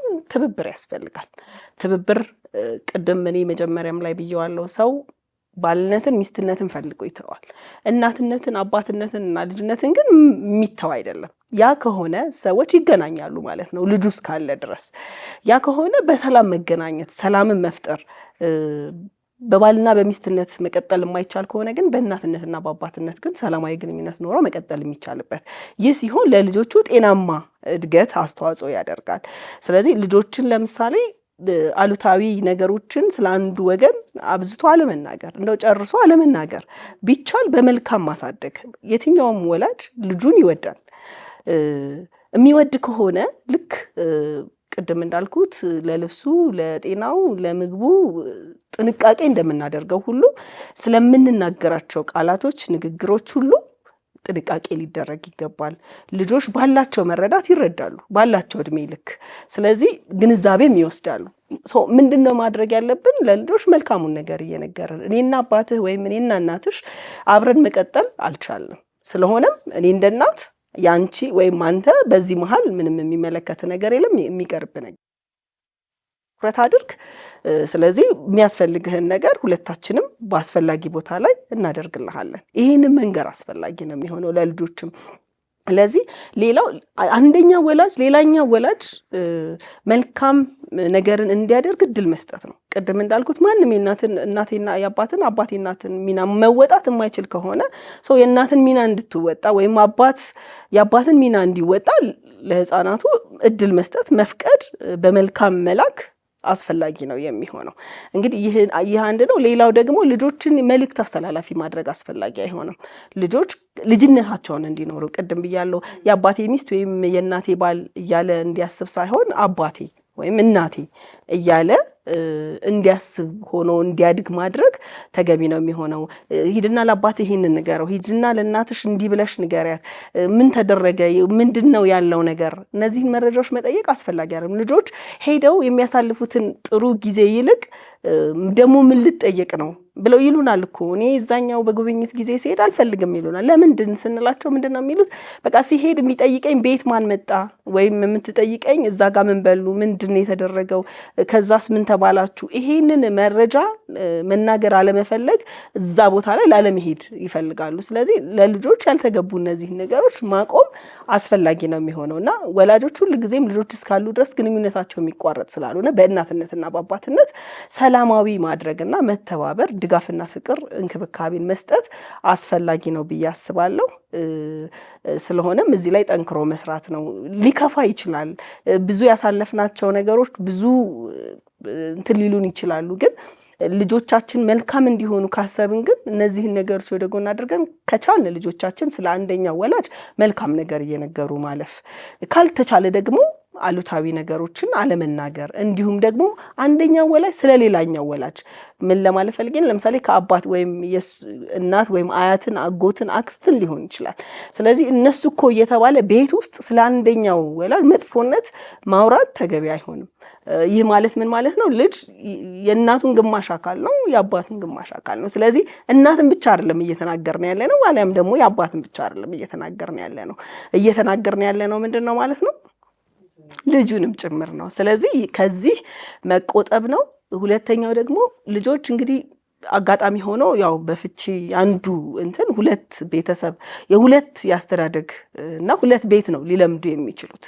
ይህ ሲሆን እንግዲህ በመሀል ብዙ ኬዞች እኛ ጋር መጥቶ እናያለን። በመሀል ልጆች የሚያመልጡበት ማለት መረጃ ልውውጥ ባለመኖሩ ምክንያት። ስለዚህ ቤት ወጣ ቤት ገባ እዛ ቤት ነኝ ብሎ ሌላ ቦታ ላይ የሚውልበት፣ ሌላ ቦታ ላይ የሚሄድበት፣ ሌላ ሁኔታዎች እንዲገኝ የሚገደድበት ሁኔታዎች አሉ። ስለዚህ እነዚህ ነገሮች ተፈጥሮ እንደ ወላጅ ከመቆጨት ቀድሞ መረጃዎችን ጤናማ መረጃዎችን መለዋወጥና በልጆች ጉዳይ ላይ ምንም እንኳን ቢመራ ያሳለፍነው ህይወት ግን ልጆቻችንን እንዳናጣ ሰላማዊ የመረጃ ልውውጥ ማድረግ በልጆች ትምህርት ላይ በልጆች ጤናማ ላይ አይበለውና እኮ አንደኛው ወላጅ ባይኖር እኮ የማሳደግ ግዴታ የሚጣለው አንደኛው ወላጅ ላይ ነው። ያ ስለሆነ ሰላማዊ ግንኙነትን ማስቀጠል ለልጆቹ ቀላል ነገር አይደለም። መጥፎ የምናደርግ ከሆነ ግን ምንድን ነው የሚሆነው? በኋላ የአንድ ልጅ እኔ ብቻ አላሳድገው በቃ እኔ ብቻ ብዬ ስል እኔ ማለት ሰው ቋሚ አይደለም፣ አለመኖር ይኖራል። በአካልም እንደው በጤናም በተለያየ ምክንያት እኮ አለመኖር ይችላል። ስለዚህ ይህንን ልጅ ምን እያደረግነው ነው ያለ ነው? ወላጅ አልባ ነው የምናደርገው። ስለዚህ ያ እንዳይፈጠር ጤናማ ግንኙነትን እንዲኖረው ማድረግ ተገቢ ነው ብዬ አስባለሁ። እንግዲህ ልጆችን መታደግ አስፈላጊ ነው። በዚህ በጣም አመሰግናለሁ። እሺ አቶ አሰግድ፣ በአጠቃላይ ግን የልጆች አስተዳደግ ጉዳይ የአሳዳሪነትና የሞግዚትነት ስልጣን ሰዎች ባይፋቱም በእናትና በአባት እጅ እስካለ ድረስ ሁሉንም የሚመለከት ጉዳይ ነው። የልጅ አስተዳደግ በተለይ ሰው ማንን ይመስላል ቢባል አብዛኛው ሰው ላይስማማ የሚችላል። አብዛኛው ሰው ግን የሚስማማው ሰው አስተዳደጉን ይመስላል ነው። በዚህ አብዛኛው ሰው ይስማማል። ሰው ማንን እንደሚመስል ማን ይመስላል ሲባል አስተዳደጉን ይመስላል። እንግዲህ በእንደዚህ አይነት በተለያዩ ሁኔታ የሚያድጉ ግለሰቦች ስብስብ ነው የአንድ ሀገር ህዝብ የሚሆነው። ሀገር የሚባለው ደግሞ ህዝብ ነው። ስለዛ የልጆች አስተዳደግ አንዲት ሀገር ህፃናቶቿን ልጆቿን የምታሳድግበት ውጤት ናት። ስለዛ ልጅ ላይ ሁሉም የልጅ መልካም አስተዳደግና ደህንነት ላይ ሁሉም ተፋቾች የተፋቱም የሚያሳድጉም ሌሎች ሰዎችም በጎ አድራጎት ድርጅቶችም ሊሰሩ የሚገባ ጉዳይ ነው። ምክንያቱም ልጅ ላይ የሚሰራ ለወደፊት ይሰራል። ልጅ ላይ የሚሰራ አሁን እንዳልኩት አገር ላይ ይሰራል። ይህንን ሁሉም ትኩረት ሰጥተው በጎ አድራጎቶችም ሊሰራ ከተቻለ እንደው ልባቸው ሰዎች ተከፍተው የበጎ አድራጎት ስራ ሊሰሩ ካሰቡ ልጆች ላይ መስራትን ነገር አገር ላይ መስራት እንደሆነ ተገንዝበው ወደዛ ቢሄዱ፣ የተፋቱ ግለሰቦችን ልጆቻቸውን አብረው ሊያሳድጉ ያልቻሉ ሰዎችን በተመለከተ አብረው ያሉትም በዚህ መልኩ ልጆቻቸውን በአግባቡ ሊያሳድጉ መልካም ዜጋ ሊቀርጹ ይገባል። የተፋቱ ደግሞ የበለጠ ጥንቃቄ ሊያደርጉ ይገባል። ምክንያቱም እናትና አባት ሲለያዩ ሲፋቱ ተጋቢዎች ልጆች በስነ ልቦና ይጎዳሉ፣ የማይቀር ነገር ነው። እዚህ ጉዳት ላይ መጨመር አይገባቸውም። ይህን ጉዳት ማቅለል እንጂ በፍቹ የተጎዱ ልጆች የፍቹ ምክንያት ነን ብለው በሚያስቡና በእናትና በአባታቸው መለያየት የተጎዱ ልጆች ላይ መጨመር የለበትም። ከአቅማቸው በላይ ያልሆነ ነገር ባይነግሯቸው፣ አንዱ ስለ አንዱ ቀደም ሲል የሚፈጽሙት ስህተቶች ብለን ወላጆች አንስተናል። አንዱ ለአንዱ መጥፎ ባይናገሩ፣ ስለ ልጆቻቸው ቁጭ ብለው ራሳቸውን ከዛ አውጥተው የልጃቸውን ጥቅም ብቻ አስቀድመው ቢነጋገሩ፣ ራሳቸውን አንዳንዴ ወጣ አድርገው ማየት አለባቸው። ራሳቸውን ክርክር ውስጥ አስገብተው የኔ መብት የኔ ጥቅም ከማለት የልጁ ጥቅም የቱ ነው ብለው ቁጭ ብለው ራሳቸውን አውጥተው የልጁን መልካም ጥቅም ቢያዩ፣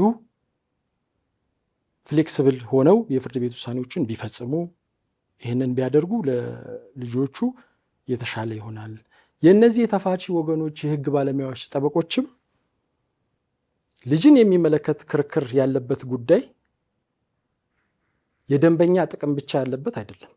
የደንበኛ ጥቅም ብቻ ሳይሆን የህፃን ልጅ ጥቅም ልጅ የአንድ አካለ መጠን ያላደረሰ ልጅ መልካም ጥቅም ጭምር ያለበት ስለሆነ ያን ጥቅም ከግምት ማስገባት አለባቸው። ደንበኞቻቸው የሚሏቸውን ብቻ ሳይሆን አክቹዋሊ ብዙ ጊዜ ደንበኞች የሚናገሩት ግልጽ ላይሆን ይችላል። ግን የህግ ባለሙያዎች እስከደረሱበት ድረስ ትክክል ነው ብለው ባመኑትና እውነት ነው ብለው በያዙት ጉዳይ የልጁን ጥቅም ማስጠበቅ ላይ ቢያተኩር የደንበኛ ጥቅም ብቻ አይደለም። ይሄ ቢደረግ የተሻለ ነው የሚል ሀሳብ ነው ያለኝ። እሺ፣ በጣም አመሰግናለሁ። ሁለታችሁንም በጣም ጥሩ ውይይት ነበር ያደረግነው። እግዚአብሔር ይስጥልኝ። አመሰግናለሁ በጣም። ተመልካቾቻችን የልጆች አስተዳደግን በሚመለከት የፌዴራል የመጀመሪያ ደረጃ ፍርድ ቤት የሶሻል ወርክ ዳይሬክቶሬት ዳይሬክተር ከሆኑት ከወይዘሮ ሙሉ ወንድሙና ጠበቃና የህግ አማካሪ ከሆኑት አቶ አሰግድ ጥላሁን ጋር ያደረግነው ውይይት ይህንን ይመስል ነበረ። ሳምንት በሌላ የህግ ጉዳይ ከሌላ እንግዳ ጋር ጠብቃችኋለሁ። እስከዛው ሰላም።